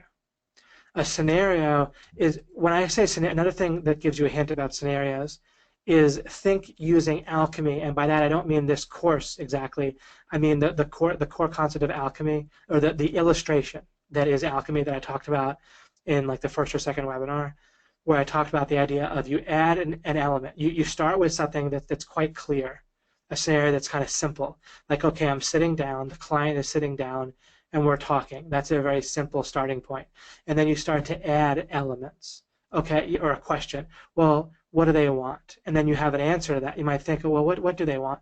And then you have a potential answer, and then you can explore that answer, or explore, well, to think what they want, I need to look at the scenario from their perspective. So now, and then you might go back in the scenario and think, well, what were they doing earlier in the day, just to kind of immerse yourself in what they might be thinking. And so now see how it's coherent, and you add an element, and you move, you progress in time, or you go sideways, and or you skip, you say, all right, I'm going to identify with this person now, this perspective. But it's kind of like one change at a time, forward, backward, sideways, adding an element, removing an element. That's how you want to think. Alchemy, mixing, zooming in, looking at the elements, maybe breaking them apart, like taking one out. When I say breaking it apart, it's not like smash and chaos. It's like you remove one element, or you zoom in on one, examine it, notice a distinction, explore there. Okay, but it's kind of like people say, like, well, one step at a time. This is more like one ingredient at a time. So hopefully my response there kind of gave you some more to think about. Let me continue here though and take a look. When you are thinking in, just continuing Neil's question, when you're thinking in scenarios, do you plan what you're going to think, or do you allow your thoughts to wander according? So I start with a clear, simple scenario, like when I talk about government, when I talk about imagine you're on an island and there's 10 people. You see, that's clear and simple. I'm not going to let that take me on a tangent about government right now, but I'm just saying, for example, if you do that, okay, I'm on an island, there's 10 people, it becomes easier to picture to do that. So I start with something that's fairly simple and clear, and then I'll try to add elements into it. If I'm tempted to have a more complex scenario, I'll still try to think about a very simple scenario and then add in elements to get to the more complicated, or more the thing that has more parts to it. I'll add them one by one a little bit to be better. If I want to imagine 10,000 people in a city, I don't mean that I add each of those 10,000 people one by one, right? But I might start out with 10 people on an island, and then I might imagine things and still play it out until I can get to a city of 10,000 people. Of course, I don't mean that I add each of those 10,000 people in one by one, but yeah, I think you can get a sense of what I might mean. But your thoughts, you can, in terms of your thoughts wandering, there's a general thing that iterates in life regarding finding a foothold and a framework, and then building on the framework. So sometimes it's okay to have a question and sleep on it, muse a little bit, let your mind wander at times, and that can be to like think of because you also, when you let your mind wander, actually your mind as a mechanism, and the subconscious mind is working on stuff and will have thoughts that it wants to bring to your attention, and if you never listen to it in the right way, then you won't hear that or see those images and hear those thoughts. So it's fine to listen to your mind in a sense, to get some stimulation. but then you want to test those ideas. You want to use those ideas as like a springboard, and then when you're thinking intentionally, you mix it with thinking in scenarios. So yes, you can listen to your mind just like talking to other people, right? You might you might talk ideas over or introduce ideas or questions to other people and hear what they have to say. While they're talking, you listen, and while you're listening, you you aren't like telling them to shut up and wait, make it in a scenario, or I won't listen to you, right? You just hear them out. So similarly with your mind, you can just hear out your mind and let it talk to you. But then you need to work through those different thoughts that it gives you in terms of scenarios to develop them and test them and distinguish and so forth. That's terrific. Neil, right? If I imagine the island with 10 people, the other 9 would end up being damn socialists. That's very funny. I like that. Okay.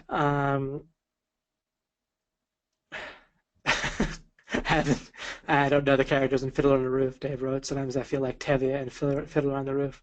On the other hand. I see. When you're thinking about stuff and your mind just kind of keeps giving you thoughts. One of the things you can do that can help focus your mind a bit is give it an external focus, meaning just have a notebook and a pen. And for some people, it can help to have even index cards because some ideas it's hard to organize just with writing on a piece of paper. Sometimes if you write on index cards, then you can rearrange them and pile them and manipulate them in a way that works for you. Other people might want a whole whiteboard. Other people might work well within a program on a computer with a mind map. You can get a feel for your preference and for what's effective for you. But an external focus can help with your with directing your thoughts. Also, I try not to have too many open loops. I try to close loops, meaning I try not to have too many open questions and issues at a time. But the external focus thing might help you with that. And also, once you start in a scenario, and you start to add elements into it or subtract elements and basically manipulate within a scenario, you'll find that will draw your focus in, just like a good piece of artwork or a good movie or a book will tend to draw your focus in, where you might start reading a novel or any kind of book, and you might have a hard time focusing at first because you have other thoughts and things you're thinking about. But then if it's, it might draw you in. And so another thing you can do, you can imagine yourself doing this with the book. Suppose a person didn't realize that if they just kind of kept reading, they would get drawn into the book, and they just gave up reading because their mind was scattered. That you can do the same thing with thinking in scenarios. You can think, oh, my mind's scattered, I can't think in scenarios. But as you start to add things and work on the scenario, it'll draw your focus in. Just like if you realize, hey, my mind might be scattered, but if I just keep reading, then I might miss what I'm reading for a few paragraphs or a few pages, but I'll kind of get drawn in, and it'll all start to make sense. And often people really don't realize that they can just keep reading and get drawn in. Or a movie, you might think, oh, this isn't sucking me in. Or a romantic situation where you have a date. You might not feel like going on the date right then because you have a bunch of other things in your mind. But if you kind of get into the date and just start it, right? Same thing with a task. You might feel like you're scattered, or you might not want to do a task, and you start doing it, and your focus does get drawn in. That's the adaptability thing, the flexibility, realizing that your mind itself will change. Dave wrote, my new habit over the last 6 months is to have a notebook on hand at almost all times, thanks to you. And do you find that effective? Has that been helping you, Dave? I know I'm kind of asking a leading question, but still I can ask. Absolutely. Excellent. All right. At least one of my pieces of advice is proven to work by at least one person. John, I'm great at thinking in scenarios. My problem is they're often negative ones picked up from negative people around. Any hints to avoid this tendency? Negative is I'm going to give you something important and helpful here, and it's going to help you not misinterpret what I'm saying also. Negative, when it comes to scenarios, can only involve getting stuck. No scenario in which you're not stuck is negative. Spotting a potential issue or bottleneck is not negative. Acknowledging reality is not negative. And what you want to do is ask positive questions. So you acknowledge reality and ask positive questions. Acknowledging reality, such as a potential bottleneck that could come up, is not negative, but then you ask a positive question that'll take you through it. So if you think that you're thinking in scenarios and they're negative, it's because you're thinking until you get things get stuck and you're not getting all the way through the being stuck. Or you are getting through being stuck and you're just letting other people characterize you as being negative when you're not. People that think correctly, which includes acknowledging reality, they appear to be negative to people that that don't realize how to think correctly. So if you're getting stuck, that really is thinking negatively. But if you're just acknowledging issues, now you don't want to have a bias. Like someone could say, oh, look, I'm just acknowledging reality when I'm listing 10 problems about a person or 10 things they've done wrong. Well, make sure that you're testing the opposite too. One of the ways that I'll make sure to cover this in the future, is I'm going to develop thinking further with you guys and how I do things and how I test and how I work on knowing what's true better and get clarity.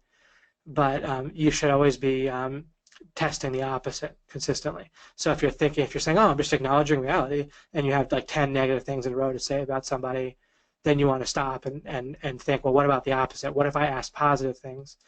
And that's different than being positive. That's instead just testing the opposite. Often people will come to a conclusion that will seem true when they're only trying to confirm it. But you can think of lots of confirmations that make something true.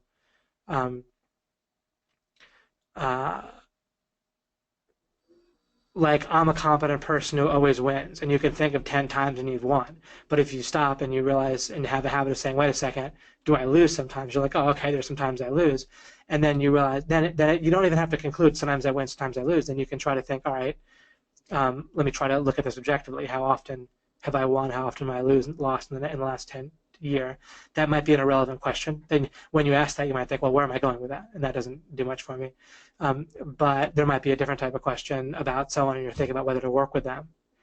And then you might think, well, what's a better question? Well, a better question is there a quality or a skill they have that that can really be helpful? And if there is, then maybe all the negative things actually just don't matter. Can I compensate for those things or just ignore them? Do I want that benefit from the person? And there's also a benefit of following through with people. If you just go through people very quickly and drop people too fast, then that has drawbacks, right? People will see you doing that. You yourself, it's a lot of benefits you can't even find unless you follow through with things. So I'm looking to find the right mountain, but one of the ways you find out if something's the right mountain is you need to climb the one that you're on and get a sense of it. Thanks, that helps. I'm thinking about other scenarios, the people around. Obviously, I need to change my environment. That's a high priority. Excellent. One thing about changing your environment is, let me give you this hint. This is a pretty great and useful thought for people. The way to let go of a cluster, and what I mean by a cluster is a person that you might want to let go of, genuinely, is still a cluster of things they do for you, right? Thoughts, actions, and so forth, right? So a person themselves is like a cluster in your life. Someone that you're dating, maybe you really would be better off getting rid of them. Or living with your parents is like a cluster. Your parents themselves are like a cluster. An environment is a cluster. A job, in the meaning that I'm talking about, is a cluster where there's a bunch of different elements to it, right? Good, bad, indifferent, so forth. What makes, in order to get rid of a cluster that has bad stuff about it, there's a reason why it's not like super easy. If it's just super easy, it's a no-brainer, then it's a no-brainer. But in a lot of cases, the reason why you're thinking about it is because it's not a no-brainer. Like moving out of your parents' house or dropping a relationship with someone where you're not sure if you should drop them. What you need to do, or a job that you're thinking you might want to get out of, what you need to do is take a look at the cluster, realize there's good and bad and indifferent stuff in there, understand the elements of the cluster, understand what the good is that you want to keep, and find a way to replace that good, or you might be able to find a way to remove enough of the bad that you keep the person, or you keep the job, or the thing, or you keep living with your parents for a while, and then you just get rid of some of the bad stuff. So, but you need to zoom in, understand it as a cluster. Often people don't realize that, and the mind likes to treat things as whole objects, as if it's one thing, and it's very common for a mind to do this, and not think of it as a cluster. You think of it as a cluster. Again, we're looking at alchemy, the idea, the illustration of alchemy here, right? So you want to ask yourself, what is the good that I'm getting from dealing with this person that I want, or living with my parents, or keeping this job, or this general environment, this social circle? What's the good? And then either you find a way to substitute for the good that you need. Some of it might be good that you don't really need that much, but something you might need, or you might not, and you realize you don't need any of it. But you can't figure out whether you don't need any of it unless you have more distinctions and clarity about what the good is. And then maybe it isn't really good, it's just something that helps further goals that you don't even need, like validating yourself, right? But at other times it really does fulfill things that you do need. And again, the more clarity you get about yourself, your core, your self-image, what you really need, what you don't, the clusters that we're talking about, all of that, clarity and understanding is what's going to enable you to do that. So great. So everything I just said there about that cluster thing, and figuring out what you do need and what is good, and finding a way to substitute that or keep that in a more constructive way. Or to, again, practically speaking, sometimes you can compensate or deal with the bad, so it's not a big deal, and then it's worth keeping the person. So that in and of itself is a very important idea. So great question, Josh. Is making a list of pros or cons? Ultimately, whenever you're thinking, you want to get down to scenarios and think of it in terms of scenarios, but you can use the list of pros and cons to stimulate yourself, like listening to your brain, but then explore each of the pros and cons in terms of scenario, like how does it relate to me, how is it helping me, what will it stack, what will it get me in the future. If you're thinking about if you're living with your parents, and you're, just because it's easy to picture, I realize most of us aren't, but then you can list pros and cons, but again, use those.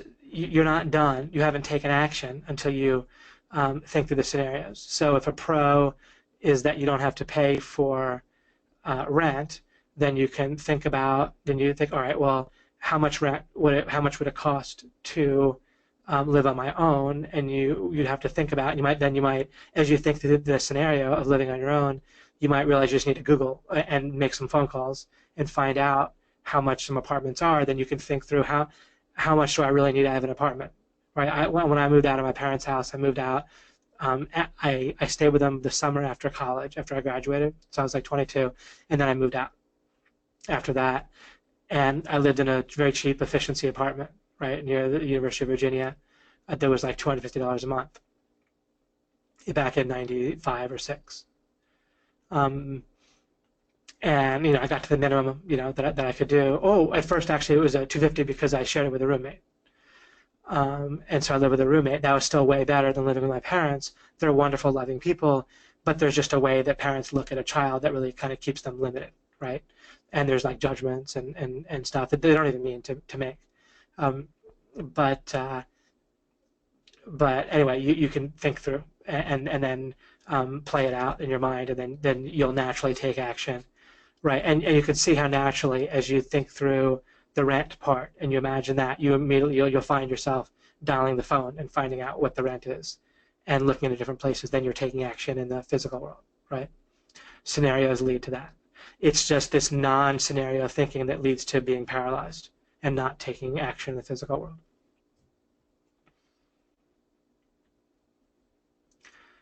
Any type of thinking and planning that doesn't involve scenarios, which again I'll further develop over these webinars. I'll give you further examples of thinking in scenarios, a lot of them, because that's how I think when I'm planning.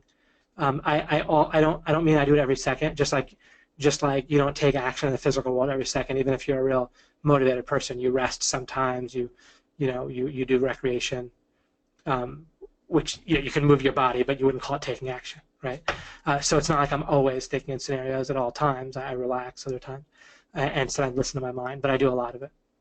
And the more you do it, I think just like taking action in the physical world, it snowballs, it gets easier. It doesn't matter how difficult it is at first, just do your best.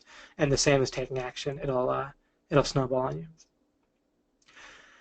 How do we know our definition of goodness aligns with God's definition? All right, so what we want to do in terms of understanding definitions is we don't define words in terms of words anymore. We're going to construct the definition of a word constructed from our consciousness field. Even when we're constructing a definition that involves the realm of reasons, in the physical world, we still can start with our consciousness field and go from there, and describe the world of reasons as a reason why we see a certain thing or feel a certain thing, such as even like the physical world aspect or definition of a tree is as the reason why we experience a tree in our consciousness field. And we can expand from there. A tree can be more than that. It can be involved with the reasons why other stuff happens. Like if a tree falls in the forest, even if you don't experience it, it might be the reason why another tree falls and a divot gets dug in the ground that we then experience. But anyway, that's a little bit tangential. All these things I'll develop over the next several webinars. I'll keep developing this from different angles until I'm satisfied with it, and you guys are. The transition is a transition, right? There's a transitional time with us. But anyway, let me stick to what Jonathan's asking here. So our definition of goodness is kind of easy. We construct it from our consciousness field, and it's the experience of good, or badness is the experience of feeling bad that we don't want. The reasons, remember, goodness doesn't lie. It doesn't exist inside of objects or situations. When you talk about defining goodness, how does it align with God's definition? Then you're talking about actions and things like that you might take. Those often we don't even know whether a particular action will lead to goodness, and that's part of where your confusion is in terms of, well, how do we know that a particular action aligns with God's idea of goodness? God's idea of goodness, God's idea of what action would lead to goodness is just the accurate one. So it's the exact same thing to figure out whether an action would lead to goodness in your consciousness field and net goodness overall and net goodness for other people too. It's the exact same question to say, would this action actually lead to net goodness for everyone? It's asking that question is the same thing as asking, would God consider this action good? You might not be able to know for sure whether an action would, in fact, lead to net goodness. So in that way, you wouldn't know whether it's God's it's accurate. However, what we can do is know a whole bunch of things. So we can know that violating, like the obvious one is property rights. We can know that an action based on blurry thinking is not going to be as reliably good as an action based on clear thinking. We can know that increasing our understanding of what leads to good is always going to lead to more good. We can know that, right, so things like that. So that at least sheds further light on what you're asking and allowed me to kind of give some more talking and angles on this. Again, none of this we have to necessarily reach closure, and we don't want to reach premature closure. The feeling of understanding this is going to come from a feeling of it fits. That's one of our issues in alchemy, is that I'm kind of giving you the opposite sometimes, is I'm giving you things that necessarily don't fit within the starter kit default understanding of the world, idea of the world, model of the world. So it literally doesn't fit the things I'm telling you. It breaks, but in a way that's necessary.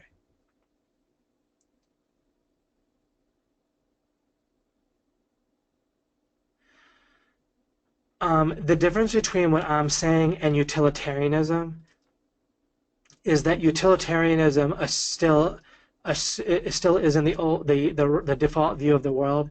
It's still, if you listen to a utilitarian talk, they'll mainly be referring to objects and actions and events as being where good lies. And I'm talking about good lying in consciousness fields where it belongs. And as long as then once we understood good as existing in consciousness fields and bad as existing in consciousness fields, and also if we understand that bad results from contradictions specifically, good results from the mixing, of objects with the particular way that a particular mind is set to receive it, which is on one hand arbitrary but also objective once you define which mind you're talking about. So good comes from mixing with receptors. In that way, it's objective. If you take a particular mind at a particular time, then what music will feel good to it is actually objective. Right? Once you specify this mind right now, then the mind has certain receptors, so to speak. Right? Or the equivalent of receptors, the logical equivalent of receptors. Same thing with what you eat, with what that mind or the body attached to the mind would eat. What'll taste good is objectively true based on that if we specify that mind at that time. So goodness comes from mixing of receptors with objects, events, and so forth. Badness comes from contradictions. There's a way that you can define or understand utilitarianism so that it overlaps with what I talk about, but I'm giving the correct concept. Once we understand good in terms of consciousness fields, bad in terms of consciousness fields, plus good in terms of mixing, the reasons involving mixing with receptors, bad involving contradictions, and then net good and so forth, then yeah, we want net good, and so forth. Anyway, that's good there. Sorry. All right, my mind's enough of its limit, at its limit without sounding like a sphinx over here. I do enough of that to us without doubling down on the craziness. Mike, the simple approach you are using is designed to get us going in the right direction, and the quality of things like goodness will fill itself in as we understand more. Is this correct? I'm not sure. I might have blown all the gaskets. I might have used all the batteries that I have in my mind at this point. Let me see if there's any questions that immediately bring something to mind for me, as opposed to just cause a little bit of what you ever see Beavis and Butthead, where one of them has like a light bulb just like goes bzz, bzz, and then fizzles out. Their version of having an idea. So any questions that do that to me right now, I'll have to get to later. Thank you, David. Thinking in scenarios is very helpful to me. Just one of the many nuggets tonight. Still processing. Right, absolutely. Excellent.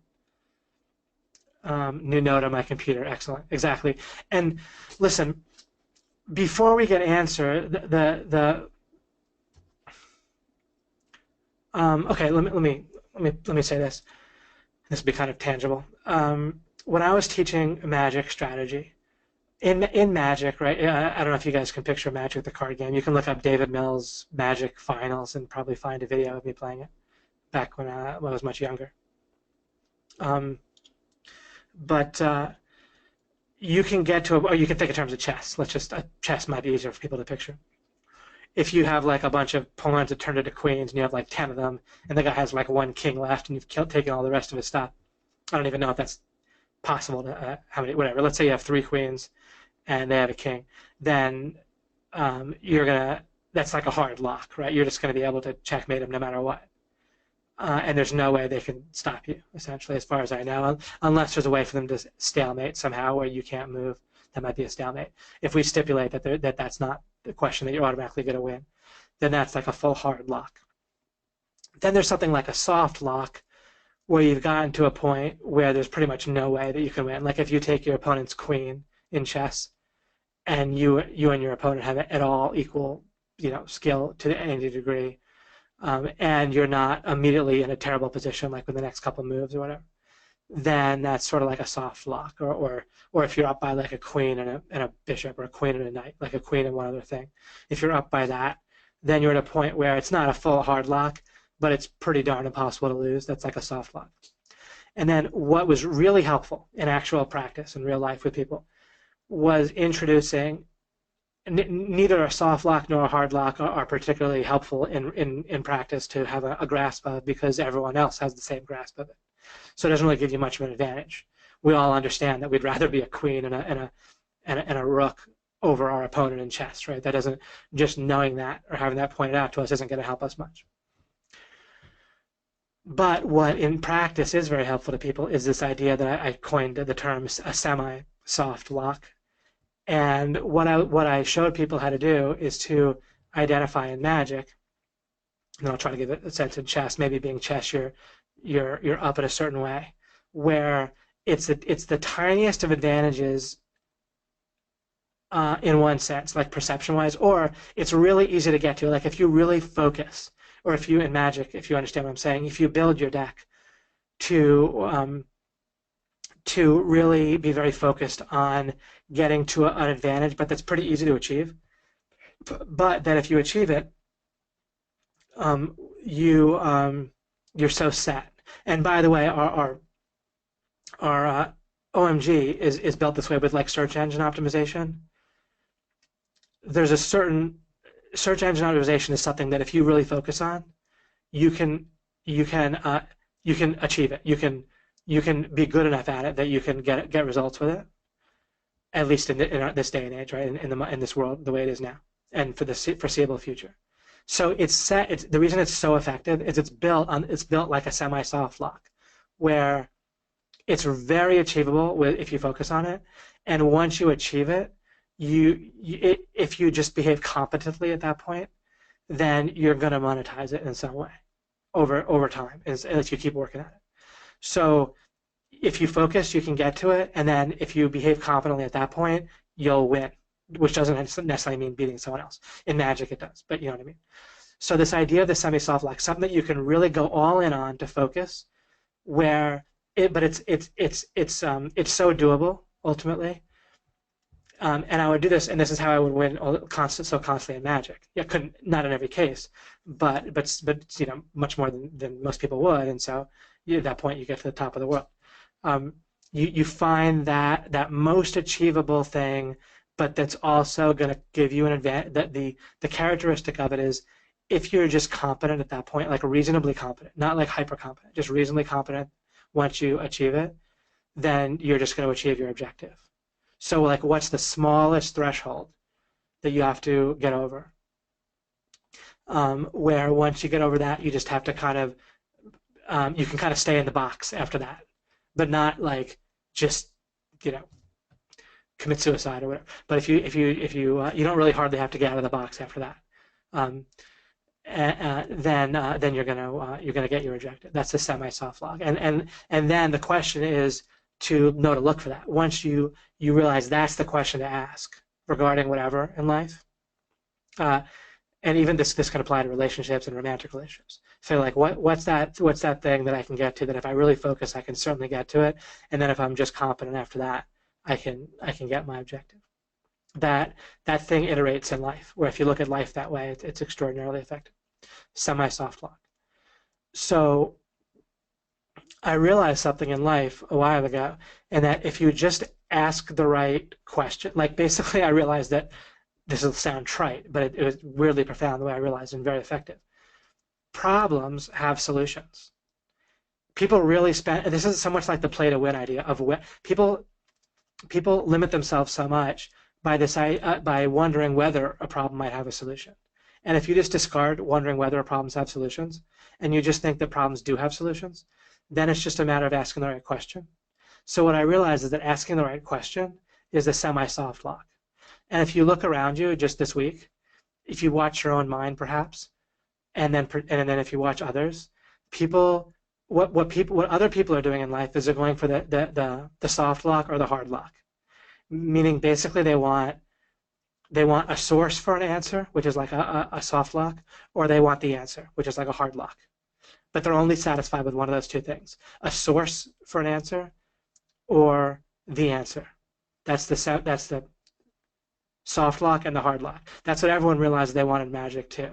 But that's mediocre. Then they win some, they lose some. When you realize to go for the semi-soft lock, that thing where you're inevitably going to win once you achieve it, and so you go all in on it, and it's the kind of thing that if you go all in on, you're going to get. So I go all in on asking the right question. And at first you ask a question that will lead to a better question, that'll lead to a more specific question. So at first, regarding the social circle cluster, that we were talking about, that Josh brought up, right? And potentially changing his environment. The first question is, well, what is it about the environment that, or the first question might have been, should I listen to Dave? And then he answered that properly and did. And then we talk about the cluster. But to be serious, the first question is well, what's the cluster here that I can understand so I can identify the good that I want to keep? It's what people will do, back to the cluster idea, they'll throw out the cluster and then they'll find themselves getting back to it, right? Same thing with drugs. People try to get off drugs, but there'll be something they want in the drug. If they can identify that and find a different way to get it without the drug, that's when you can get off drugs. But it's when you throw out the whole cluster, which people do all the time, right? Or they break up with one person, but then there's something they want or need out of what that person was giving them, then they just get another person who just ends up equally bad because they need that need still. All right, anyway, I'm talking about asking the right question. First, you ask the question about, well, what's the good and the bad in the cluster? And then that'll lead to more specific questions, right, about where you're poking around. And so you ask a question, you ask a more specific question, you poke around, you ask a poking around question, maybe it's this, maybe it's that. Some lead you down a dead end, but that's okay. Then you go back to the node, like in a maze, you go back to where there's other options, ask another type of question, maybe it's this, maybe it's that. But the semi-soft lock in life is asking the right question. And when you realize that if you ask the right question, the answer will come. And problems have solutions. And again, you can watch other people where they feel like they're not satisfied unless they have the source for an answer or the answer itself. And instead, if you feel like fight the whole battle on asking the right question, and the rest will follow. And so what people will do is they're so concerned with skipping over to the soft lock or the hard lock, they don't devote the proper focus and resources to the semi-soft lock. So they never get the semi-soft lock. They don't get to the soft lock or the hard lock. So they get nothing because they didn't focus the resources properly. They tried to skip, and they tried to get to something that's too hard. And they couldn't get to it, which is like the source for the answer or the answer, but they don't have the question yet. So go all in on the question. And this isn't like some theory I have, I just operate this way. And it's extraordinarily effective.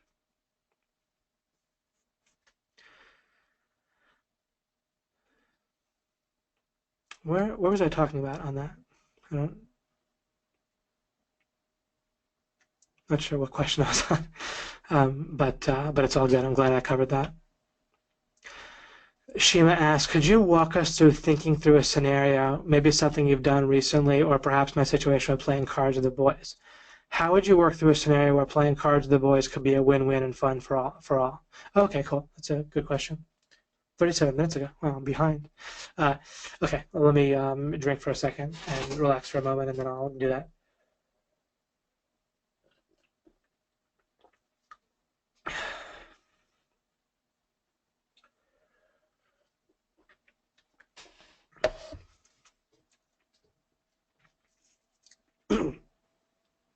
Let me point out that as you start to think through scenarios and you start to then involve other people and their minds and so forth, you're going to end up a little bit down the rabbit hole sometimes, and you don't need to. You can just sort of, I say stipulate. You could say, all right, I'm just going to go with a kind of simplistic view here of people's minds or whatever, and which is okay. But I'm also pointing out that the more we understand recurring concepts like other people's minds and goals and their desires and stuff, which comes up all the time because we're dealing with people all the time, then the more those are kind of filled in clearly for us as building blocks, and then we have those at our fingertips, and so we can come up with correct things better the more we have those major building blocks fill in. And we're always working on filling those in. Obviously, I'm not beating about in the bush with that stuff to the best of my ability. I'm dealing with that stuff directly, but it'll develop over time too. All right, so I might imagine, so I might think, okay, so I'd like a situation where at the end of us playing cards, then my 9-year-old, or it might not be your own child, but the 9-year-old 9-year-old is happy and the 18-year-old is happy. Normally, you wouldn't think it, you wouldn't call them an 18-year-old and a 9-year-old. You call them by their names, right? But I don't have them. I don't want to give them fake names either. So I'll just do it this way. Um, so, and then you might think, okay, so I imagine us being happy. Maybe the bottleneck that I might think of first is the 9-year-old being happy, because it's probably a little bit, might be harder for them to be happy than the 18-year-old. That might not be the case, but it just might be. So then you might think, well, what might make them happy? And now you might even shift a little bit into imagining being them, and even imagine you're them and you're saying, oh, I had a good time, I'm happy, right? And that's a scenario that you're picturing something that you would experience that takes place in a consciousness field. Of course, there's a reason for it in the external world, but you picture it as a conscious field thing, right? As a real, like a movie. The 9-year-old saying, "Oh, that was fun. Thank you. I enjoyed that." And then you might think, "Well, what happened right before that?" And maybe they won some hands, they lost some hands, but they felt like they were in the running and it was close, and they were complimented here and there. Something was pointed out to them on how they could do something better. Or you might imagine, wait a second, maybe is there a way to point out something? You might think, okay, well, what's a scenario where I might point out something where that could help them grow in terms of playing cards? And you might think of something, you might not, but it's a question, right? And then you might think, oh, well, let's suppose there's an opportunity to point something out. What might I say? And then you might think of things that might be more effective, because then in the moment when it pops up, you might not have the mental space and the time to figure it out. But maybe if you see it coming, you figure it out. All of this, by the way, that I'm describing takes a while, but you can think it through in a few seconds or a minute or two or 5 or 10, depends, right? But you can think through scenarios pretty quickly, sometimes within seconds, especially as you have more of a habit of it. Not necessarily every potentiality within seconds, but you can kind of play through and see some major bottlenecks within seconds. And one of the things you could see is that there could be different rules, or you could play a few. You could play a few. Sometimes in a card game, you can finish a particular set of hands that leads to a certain point threshold.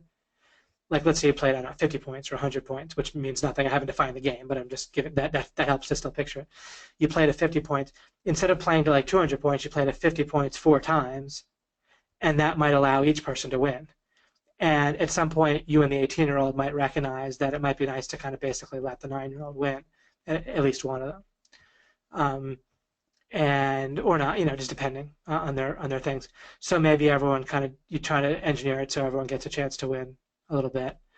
And you might even do different games, some games that play more to the strengths of one person versus the other person, or what they might be more likely to win. When I was young, I legitimately, and I even asked my parents later, sometimes parents will throw a game or something, but I was good at Boggle, where I legitimately could defeat my parents in Boggle, right? Even when I was fairly young, not like when I was 5, but when I was 9 or 10. But in other games, maybe they would win, right? So maybe there's a few different games and you play a few different ones, and there's one that a 9-year-old might reliably win. And maybe in that session there might not be something, but maybe you encounter those people more than once. And if that's the case, then you can poke around with some games. You could try some games. And then maybe the very nature of trying games might be fun for one or both of those kids.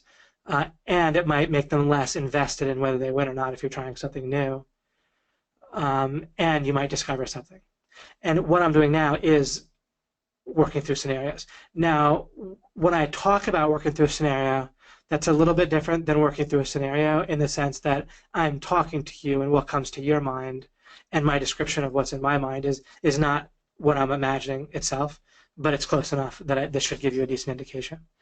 So you see how I add an element, I think of something, I add that in, I don't really leap, right? Everything was sort of like I add one thing or I change one aspect of the situation. So that's kind of an example of working through the scenarios, and you can keep doing that, and you can add elements. You might think of something that I didn't think of there, but that would be like an element, like alchemy, like you add it in. You're like, oh wait, we could have done this. David didn't think of that. Great, and then you develop that out and play that out, and then you might think of something else, or it might be a full solution. But as you're doing the scenarios, remember the semi-soft lock is asking the right question. And so that you might realize, you might come to the point where you say, oh, the right question is, what group of games can I have on hand where there's going to be a fun outcome for everyone, like a satisfying outcome for everyone? And then you might not know the answer to that question, but just getting the question again, that's the semi-soft lock. And then you'll inevitably get there. Or the question just might be, what's fun that can involve a 9-year-old, an 18-year-old, and me? And I don't know yet. But now that's a question, and then that might lead to some other questions. And that might not lead to answers immediately, but problems have solutions, and if you ask the right question, you'll get there.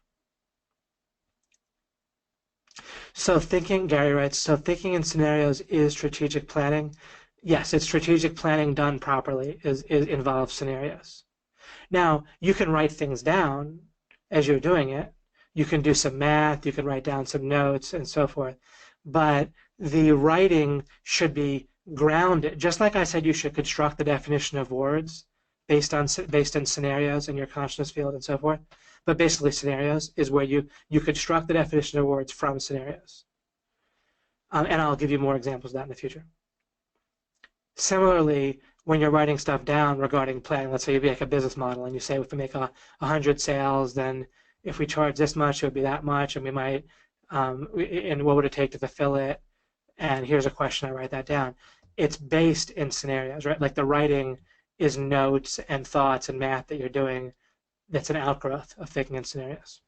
And then you relate it back and you test the ideas and conclusions based back into scenarios. It's pretty funny, Michael. The clustering. Yeah. All right. Great.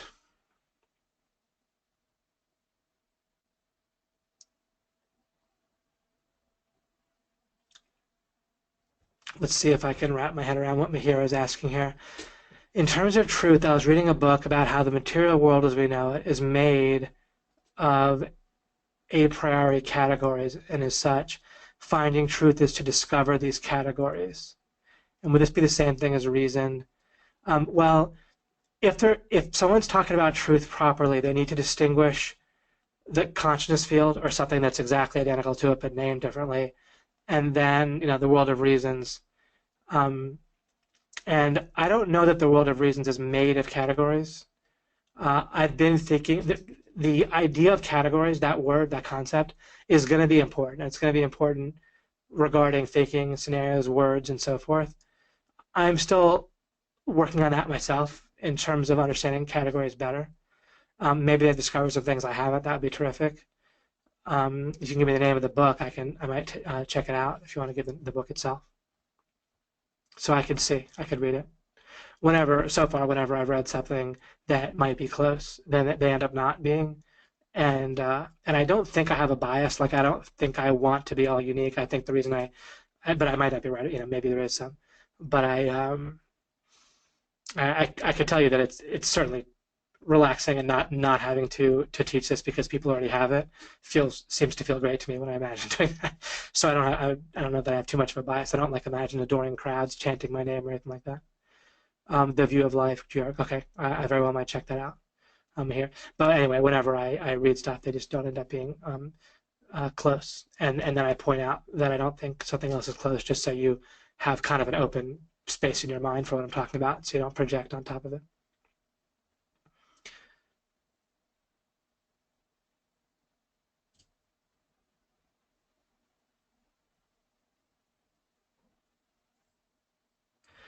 So Bryce is asking about, he says, I'm an engineering student and I've been struggling to balance my academic studies with OMG. On a daily basis, I plan through scenarios in which I can do both. However, I feel that doing both activities within a short time frame makes things more blurry and can even backfire on me. Overall, my question is it better to just focus planning on one of the activities first, that my mind digests it, and then concentrate on OMG SEO? So grab elements from my academics and not let them blend with SEO. What I don't like to have is multiple open loops in my mind. it's not really a time management thing for me, and I'm not saying it is for you either, right? I'm not necessarily disagreeing with you, and yeah, I might be just fully agreeing, and I'm not like correcting what you're saying either. I'm just sort of giving sort of the baseline for bridging here. It's right. It's not really a time. It's not really a time in the day thing. It's more of an issue of open loops. And if you have a bunch of open loops in your mind, like if what you're studying is taking up your creative focus, then yeah. Now, one thing you can do is separate it by days. It might be that 4 or 5 days out of a week, you can fully do your academics properly and get the grades that you want, and then 2 days out of the week, you can work on OMG and SEO and that sort of thing. And so you might experiment that way. There's when we go to sleep, there's a certain way that resets our mind, our brain, and so forth. It's not like total or perfect though, so it may or may not work for you, just depending on the workload and yourself and various factors. But that might be something that you can test. And then if someone's doing academics that don't involve open loops, but it's more like somehow you can just do work and study, but there's not like open problems that your mind is working on. It depends on your own personality and also on the topic that you're studying, the degree that you're getting, and so forth, or even the different professors can differ. But it's more about open problems and open loops, and that's what'll mostly interfere. Or of course, if just literally you run into it where there's not enough time in a day, then that could be another issue. It doesn't sound like the time of the day is the issue. It sounds more like the open loop thing would be the issue. So bottom line is experiment with trying it on different days. Maybe something as simple as the weekend you devote to OMG and the weekdays you devote to your studies, and that may or may not work just depending on the particulars of the situation and your own mind and such. And I don't mean mindset. I mean different people have just different abilities to learn foreign languages or to learn different subjects.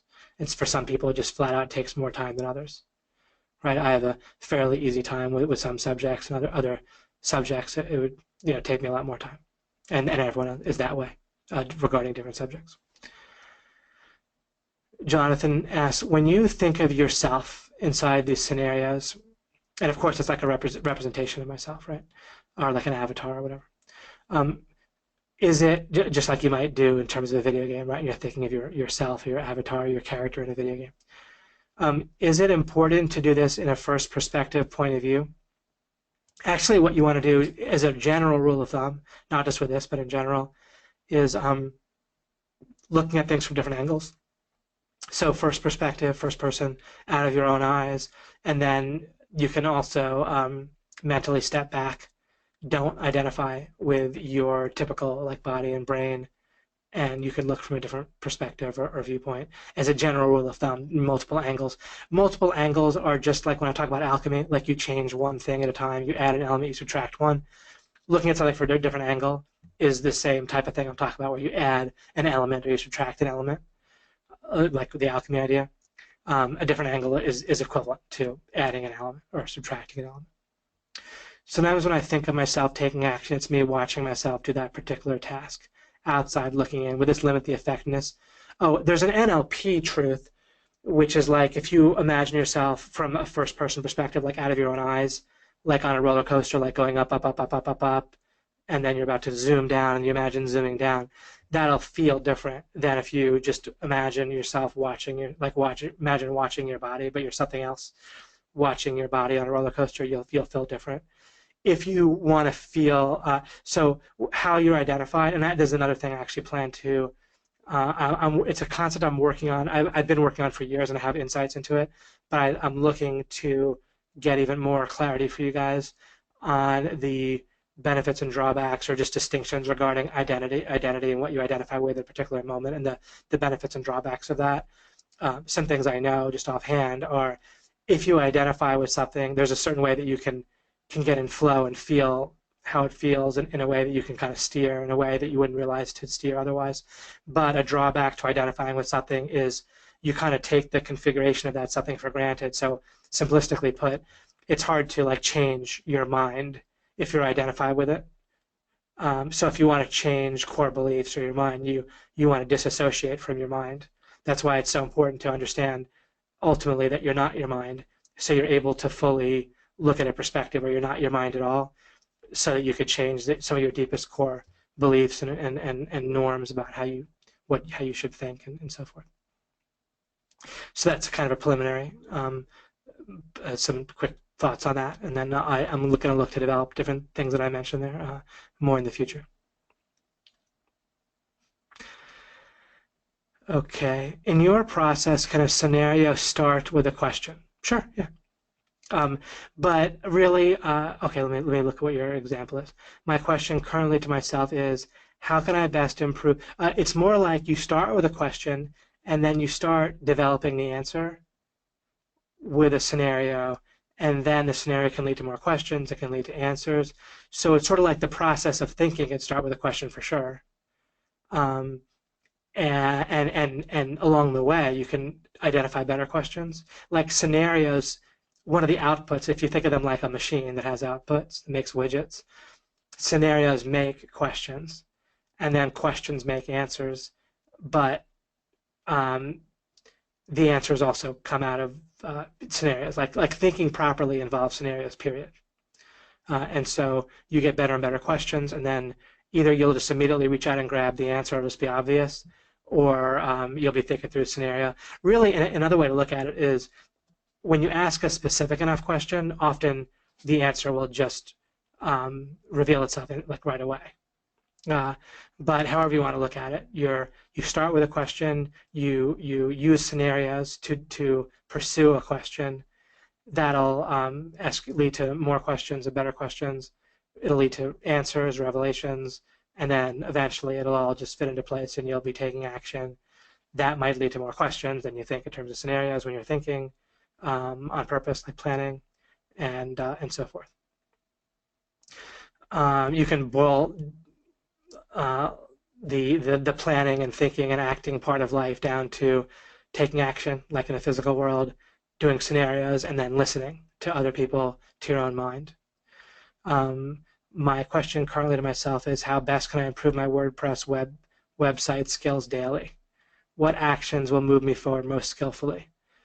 So yeah, you want to, when you're doing the thinking part of dealing with this, then you want to do that through scenarios. So you can, let me see here. Would I start with that, then start fleshing out options for actions? Right. You'll when you think in terms of scenarios, you'll just find yourself literally getting up out of your chair, or you're walking around and you get in your chair and you start to type. Like on you'll find that you can't even stop yourself from taking action when you think in terms of scenarios. And so you're no longer going to have the question of when do I stop thinking and fretting or whatever and start linking, or don't think, just act. You won't have to even worry about statements like that. Again, those statements are not incorrect. They're basically correct within the errors that people normally make. But you won't even have to worry about when you're going to take action. When you think in terms of scenarios, you'll just take action. And some of those actions will just be to get you the result you want. Others will be, well, like you'll think, okay, I need to Google this, and you'll go Google it, and that may or may not lead to the result you want, but you'll clearly be correct in that it made sense to Google that, right? Or you might go say, oh, I want to check out theme forest and find a theme, and maybe you won't find one that you like right away. Or maybe you'll get stuck with something else, but it certainly makes sense, and you'll feel like taking that action.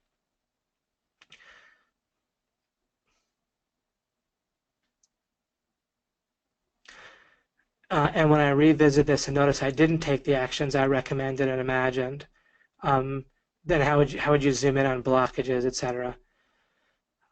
Just try this week, like applying this to like scenarios. What you're almost certainly doing, whenever you're blocked, mostly what the mind does, again, it flashes images and then it has association. The mind like thinks by association. It's like one thought, then another thought, then another associated thought, another associated thought. That's not a scenario. Right? You want to, the other thing about thinking in terms of scenarios is that it actually forces conscious interaction, not just rubber stamping.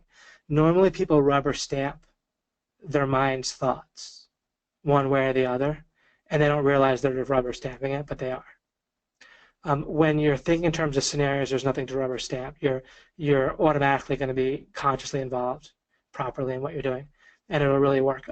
It's easy to mistake thinking in images, and like a sentence and a thought that's like a still picture or a relatively still picture, or like a thought like, oh, I should go to themeforest.com.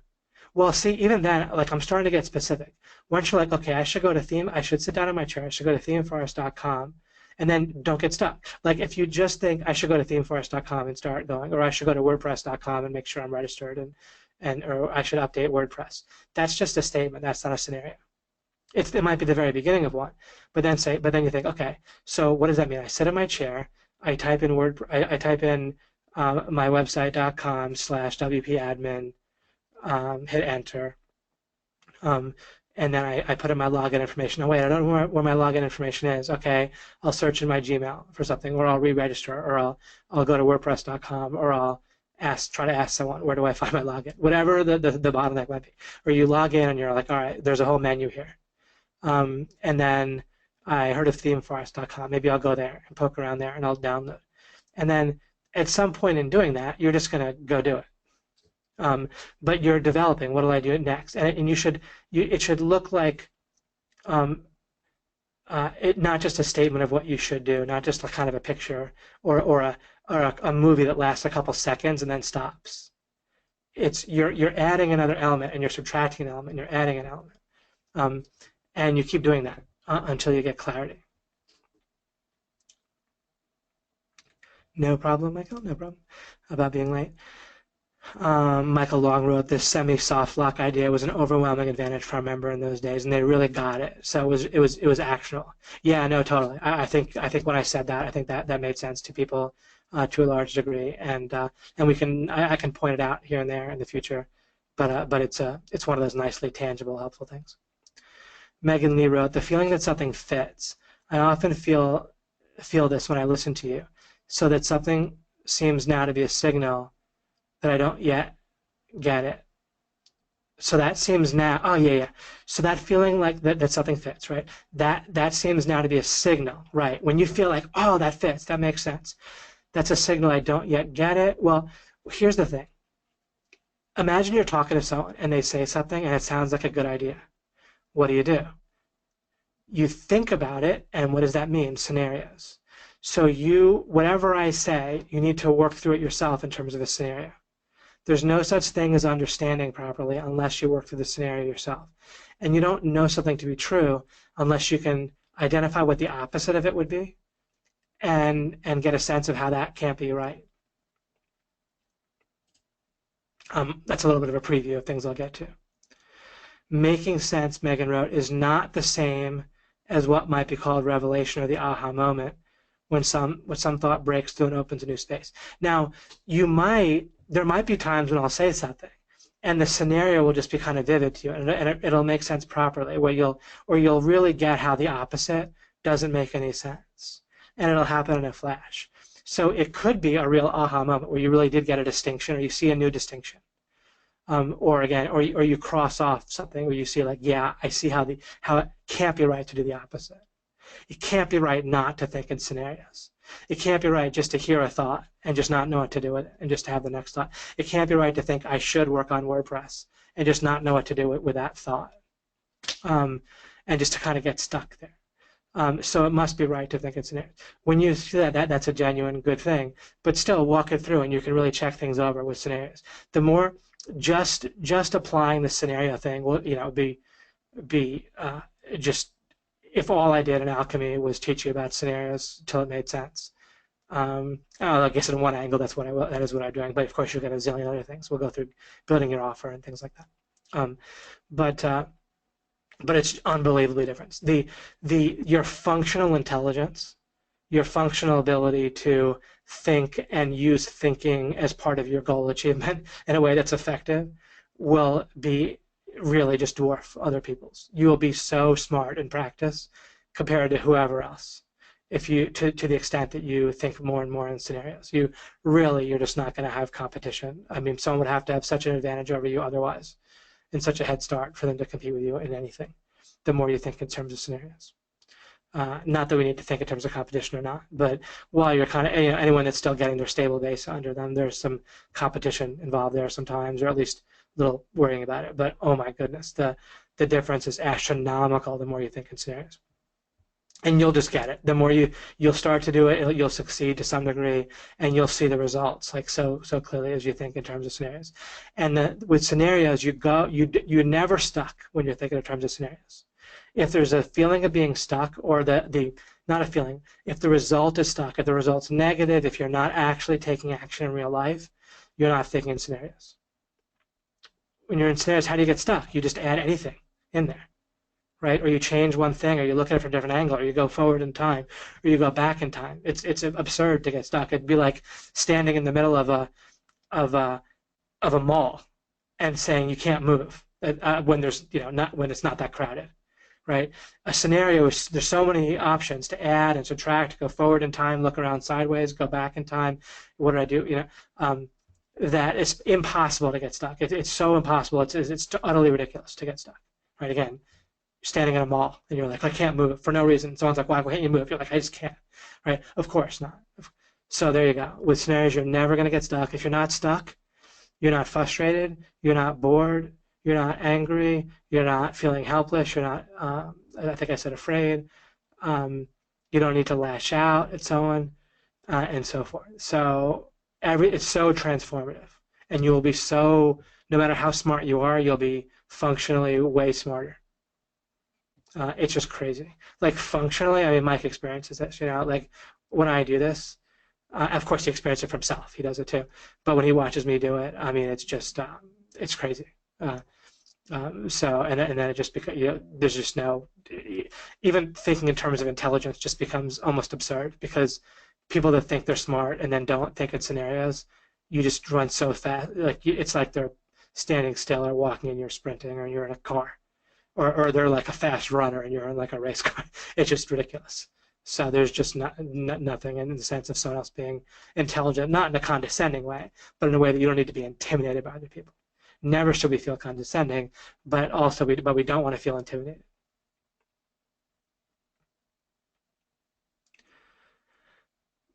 I found that thinking in scenarios each time I try it really does, and this Megan stuff really does bring positive results that can be used to build. Absolutely, Megan, exactly right. And you'll just get stronger with it. It'll just it will snowball, especially applied to OMG activities. I'm trying to be more conscious to get my mind in line to do it intentionally. And remember, I'm never the word police. You can phrase things however you want. It's not about what words you use necessarily, but careful.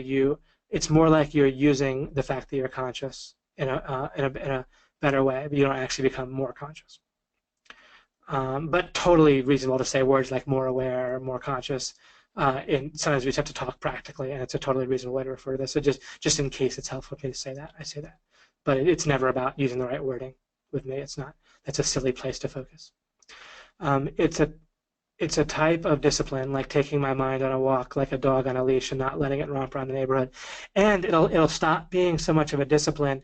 The more the opposite becomes absurd, the more you get underneath the feeling of it's a discipline when you're struggling against. The more it feels normal to think in terms of scenarios, right? And at first you kind of borrow from my energy because I do it quite consistently. But then you get underneath it and you'll see how it just doesn't make sense otherwise. And the more that's clear, then the easier it is to do. And then the more you get results and everything. Like taking my mind on a walk like a dog on a leash, not letting it romp around the neighborhood. Absolutely. That's great. Deborah said, that is my aha moment, asking the key question to come up with the answer. That's semi-soft lock, yeah. This is also the most powerful strength of a great coach, David Mills. And that you most definitely are. Thank you. You're very welcome, and thank you, Deborah, for saying that. That's terrific. Jen writes, can you go through an example of going all in on finding the right question? Let me just say this for now, and I might give that one some more thought too, to develop. But there's a way that people want like a source. Like um, they have a question like how do I improve, my WordPress skills, or how do I make money or whatever, and they want to find someone or a product or whatever to like give them the whole like the answer. They of course they want the answer, but people realize they don't necessarily need a hard lock in life, like a hard lock, like the final, but they want like a source. So like if I find a source, then I'll get there.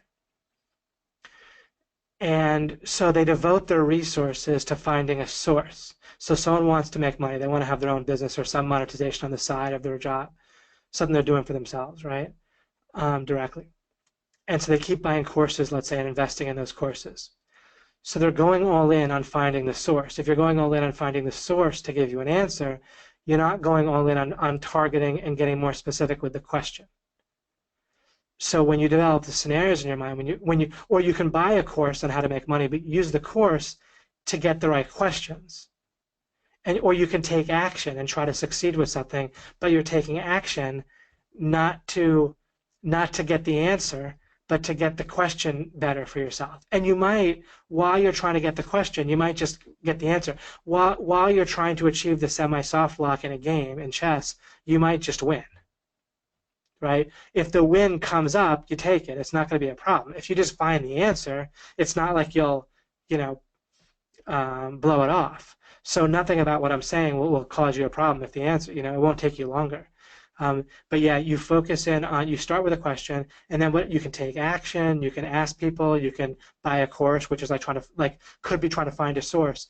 But all of it, your focus is on finding the right question, getting that question more targeted, asking related questions, and so forth. So that hopefully helps you with the idea of going all in and finding the right question. That answer developed better than I knew that it would at first when I first started answering it. So that it developed pretty well.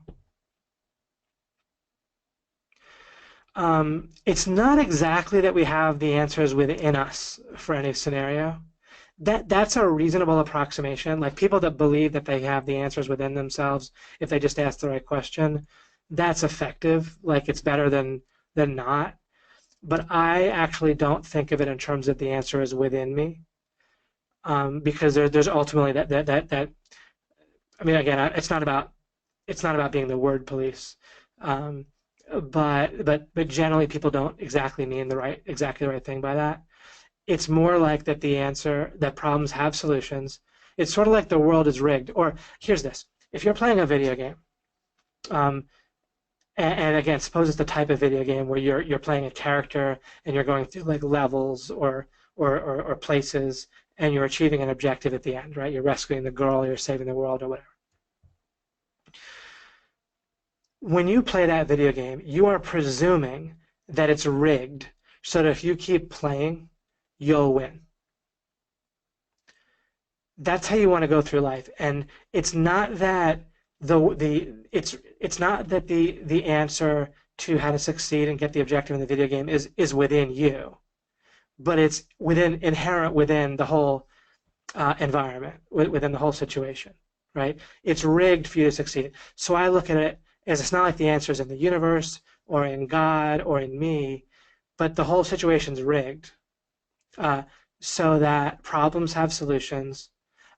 Here's another thing that I at some point wanted to say to you guys, and I'll say it here, and it's not that it'd be the only place. Usually when we'll just take for granted that in discussions, this part of each webinar, it'll be often that I'll say something here that I'll also put inside of a lesson at some point. But we don't, and that also means I won't necessarily develop something fully when I say it in a discussion, but I might indicate to it, which helps give you the question, right? But I'm about to make a statement that's kind of a statement that I intended to make at some point. You want to not think of the world as choreographed, and people sometimes do, or often do, and they say, oh, I believe that God did this for a reason, or if someone gets cancer, it's for a reason, or a child died at 4, it's to teach us a lesson, or if a child, people want to find like a choreographed reason to cope with things.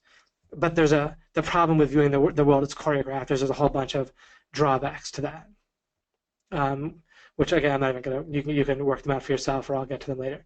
And it's just not true that the world is choreographed. the world is rigged. Again, and I didn't figure this out from the video game metaphor. I don't figure anything out from a metaphor, because metaphors, and this is another important statement, metaphors inherently, what's the nature of a metaphor? A metaphor has similarities to whatever the real thing is you're being metaphorical to, but it also has differences. It's not the exact same thing, right? When you say life is like a bunch of chocolates or a box of chocolates, then there's a way that life might be similar to a box of chocolates, right? That you never know what you're going to find, but there's a whole bunch of ways that life is not identical to a bunch of chocolates. That's why it's a metaphor, right? Like life doesn't taste like chocolate. And it can't all be put inside a box and given as a gift to someone else, right? Anyhow, so because metaphors have similarities but also differences, you don't want to use metaphors to discover things about something else, because you don't know what's similar and what's different if you're trying to discover something about something else. Anyhow, so I have a few open loops here, but I didn't use the video game metaphor to figure out about the choreographed versus rigged, but I can use it to explain to you that similarly, when you're playing a game, that's a game that you're playing a character and that you can win eventually because of the way the game is set up. Your character might get killed a bunch of times, but then eventually you gain skill, or you have a bunch of lives and you can win, right? Theoretically, if you stick with it.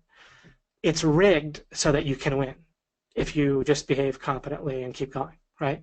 But it's not choreographed. The guy that made the game isn't sitting there interacting with your computer, making sure that you win in that game life, right? Or that nothing bad happens to your guy, so you just waltz through the whole game without anything, right? Where you automatically win. And neither is it even programmed in that the computer game compensates for if you miss a bad guy, it doesn't like make the bullet swerve and go and hit him instead. It's not choreographed, but it's rigged for you to succeed, and that's how you want to understand life. And this is just a standalone statement I'm making now, and I plan to, again, when it goes into a monologue, then I'll be ready with developing it more at the right time. But in our discussion part, then I'll just say certain things that are on my mind, and that's one of them. That life, again, is rigged. You want to view it as rigged, but often people view it neither as one of two mistakes. And when they make either mistake, they'll tend to also make the other mistake, because it's too hard to cope, since it's false. It's too hard to cope with the idea that the world's choreographed all the time, because it's too hard. Like it just doesn't. Since it's false, it also doesn't make sense. Like that God gave me this pain and God made this guy die, or like it's too hard to come up with a good explanation for everything happening. So then people will feel like the world is just chaotic, or maybe we can't win, right? Maybe all we can do is make the world better in small ways and then die eventually, right? So people waffle between it's not rigged at all and at the end of things, or there's just it's not rigged for us to do anything. It's just God for the machine, so to speak, comes down and just makes everything fine for some people and screws everybody else, or whatever, however it ends. It's something other than that it's rigged for everyone to succeed. But it is rigged for everyone to succeed. Not choreographed, we're not screwed. It isn't that there's no way to win. And similarly, problems have solutions. But the solution isn't going to be that you ask the question and the next impulse or intuition you have is necessarily correct. Intuition in gray areas of life where you can't know one way or the other, your first impulse might be more correct than your third impulse, and that might be measurable. But it's still not the case that the feeling of intuition of an answer that feels just perfect, and it comes to you taking a shower, and you're like, oh my goodness, that still might not be right. The world's not choreographed in that way. You find out whether it's right by thinking accurately, involving scenarios and more.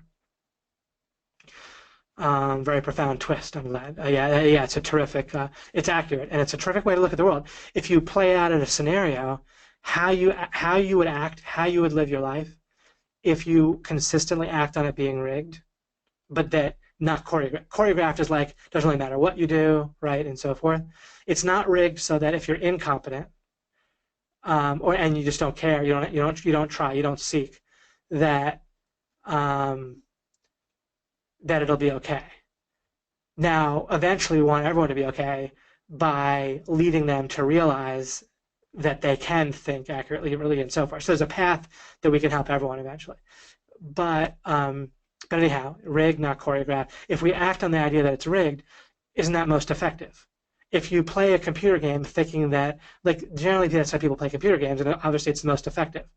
we presume that there's a way to win to get the final objective, and obviously that again is just most effective way to play the game is to figure that if you keep at it and learn, you'll do it. You don't just sit there and not without touching the controller and expect your little computer guy to win, right?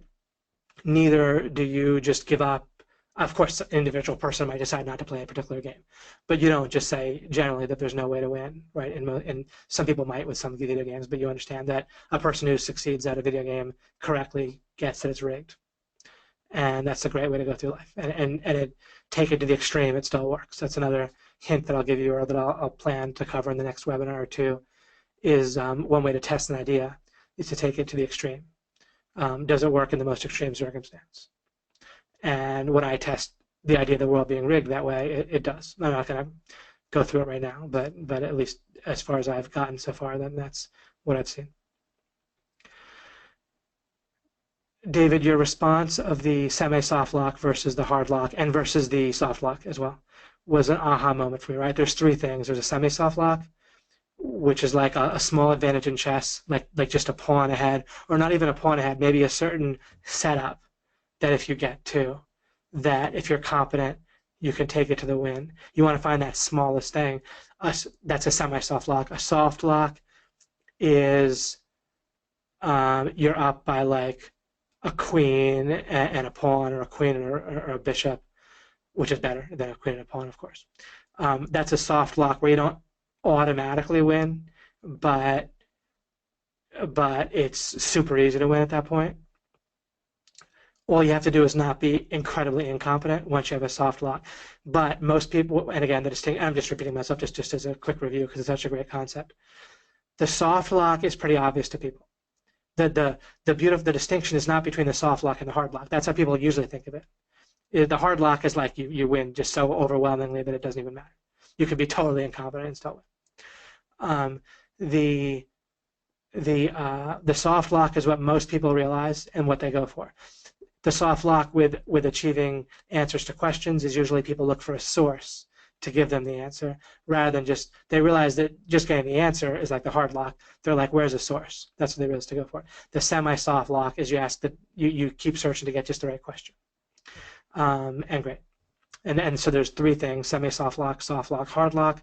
Most people understand to go for the soft lock, but the dope distinction, or the great distinction here, is to go for the semi-soft lock and to go all in on it. Normally, people will kind of go all in on the soft lock instead, and sometimes not achieve it. Right? You can easily picture in chess that if there's a certain setup that you can identify that you can go for, and you go all in on getting that setup, you can achieve that more frequently than if you go all in on getting ahead by a queen. Right? You see that the soft lock is more out of your control. Going all in on it, you still might not achieve it nearly as frequently as the semi-soft lock. Great, but that's an aha moment for Webb. In connecting the dots, the understanding of the framework is more important to me versus just knowing what the end result is supposed to be. Right. Knowing to get a foothold or a framework is easier than sometimes whatever else people want to try to do. Or like knowing to get a framework, like finding like a foothold for a framework is all you have to do. And then if you're just competent from there, you'll master whatever you're trying to master generally. If you're going to focus, you get a foothold. From the foothold, you build a framework. For the framework, you assemble the details in the way. Love Boggle. Let's play. That's great. I haven't played it for so many years. Sadly enough, like almost any game like that, I don't really get that into these days. Thank you. The semi-soft lock idea was a splinter in my mind that I was searching for about how to quit my job and dedicate. Excellent. You were searching for, and you found it today. That's awesome news.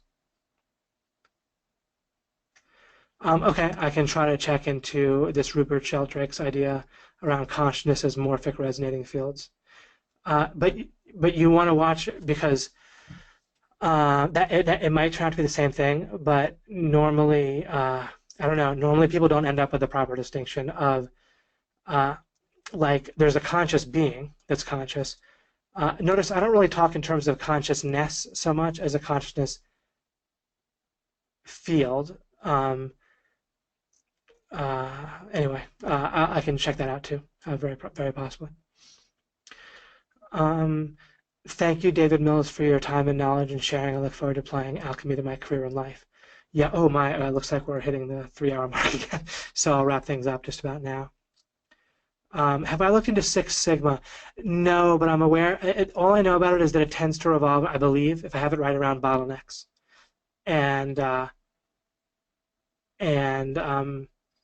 and yeah, like people will discover applications of parts of alchemy like this.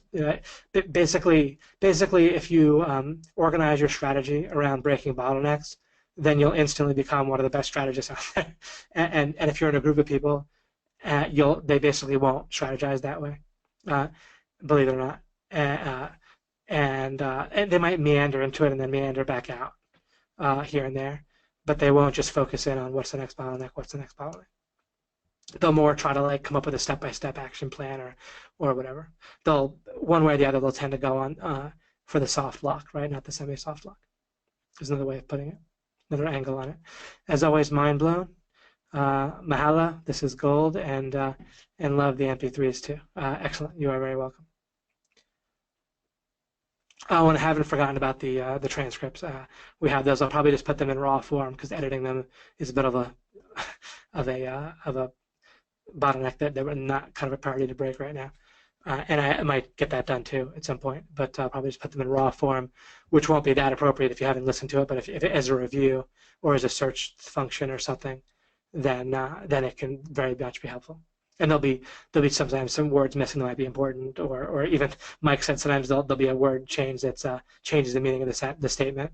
If you've listened to a recording and then you're using the transcript, the raw transcript as a supplement, then it can be great. Just to warn you on that. I don't know if it's like Stoic scenarios. Great. I will pretty much wrap it up here, one way or the other. Wise guy. Oh, that's funny, referring to the game Boggle. Alchemy boggles the mind, shake it up and find new combinations. And you're welcome, Shally. Excellent. Okay, guys, good for now. Thank you. Oh, that's nice. Jen wrote, totally agree with life being rigged to win. I really loved your video game analogy. I think this idea also supports the belief of multiple lives. Yeah. And I'm not trying to push that belief on anyone. I'm not trying. That's not part of alchemy. It's not part of. It's the idea that it maybe it's correct is part of my philosophy, but I'm not. It's not something that I'm trying to convince anyone of or not. I'm not fully convinced of it or not. Although I do pretty much figure that acting on it works pretty well. Sometimes I feel tired trying to sort through all of this and want to settle. But it seems like a path that once you start to see certain truths, there's no turning around. Exactly.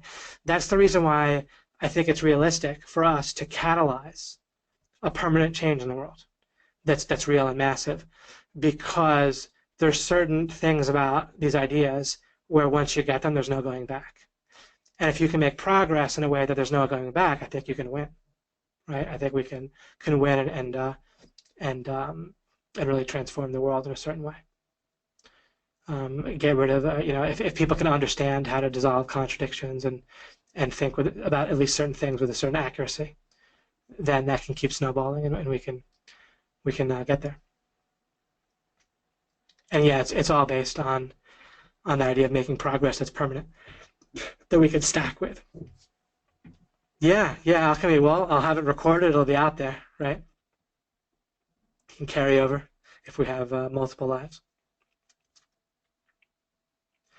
You're very welcome, everybody. Thank you so much. And wonderful. Every time we have these great discussions, and it's really terrific. So this whole thread is just nuts every time. It's terrific. And week after week, we have a lot of sessions together, but people are really sticking. I appreciate you guys sticking with me. And of course, I'm sticking with you, and I'm working each week on this.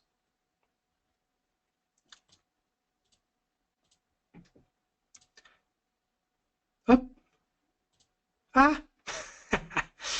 Little scream. Is it offensive to stray? Little womanly scream there. Just joking with myself. Click.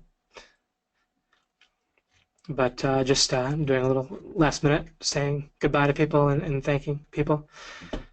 Yeah, the discussion's amazing, right, Mike? It's always hard stopping listening to David unravel contradictions live. Don't want to totally stop your heart, Mike. Don't want any accidents here, but excellent. I appreciate that, Mike, very much. You're very welcome, Bryce. You're welcome, Jeremy. We got a new Snoopy from Michael. Excellent. Wouldn't be complete without Snoopy making an appearance. I know he made one earlier as well. You're very welcome, guys. All right, I will end it here. And excellent.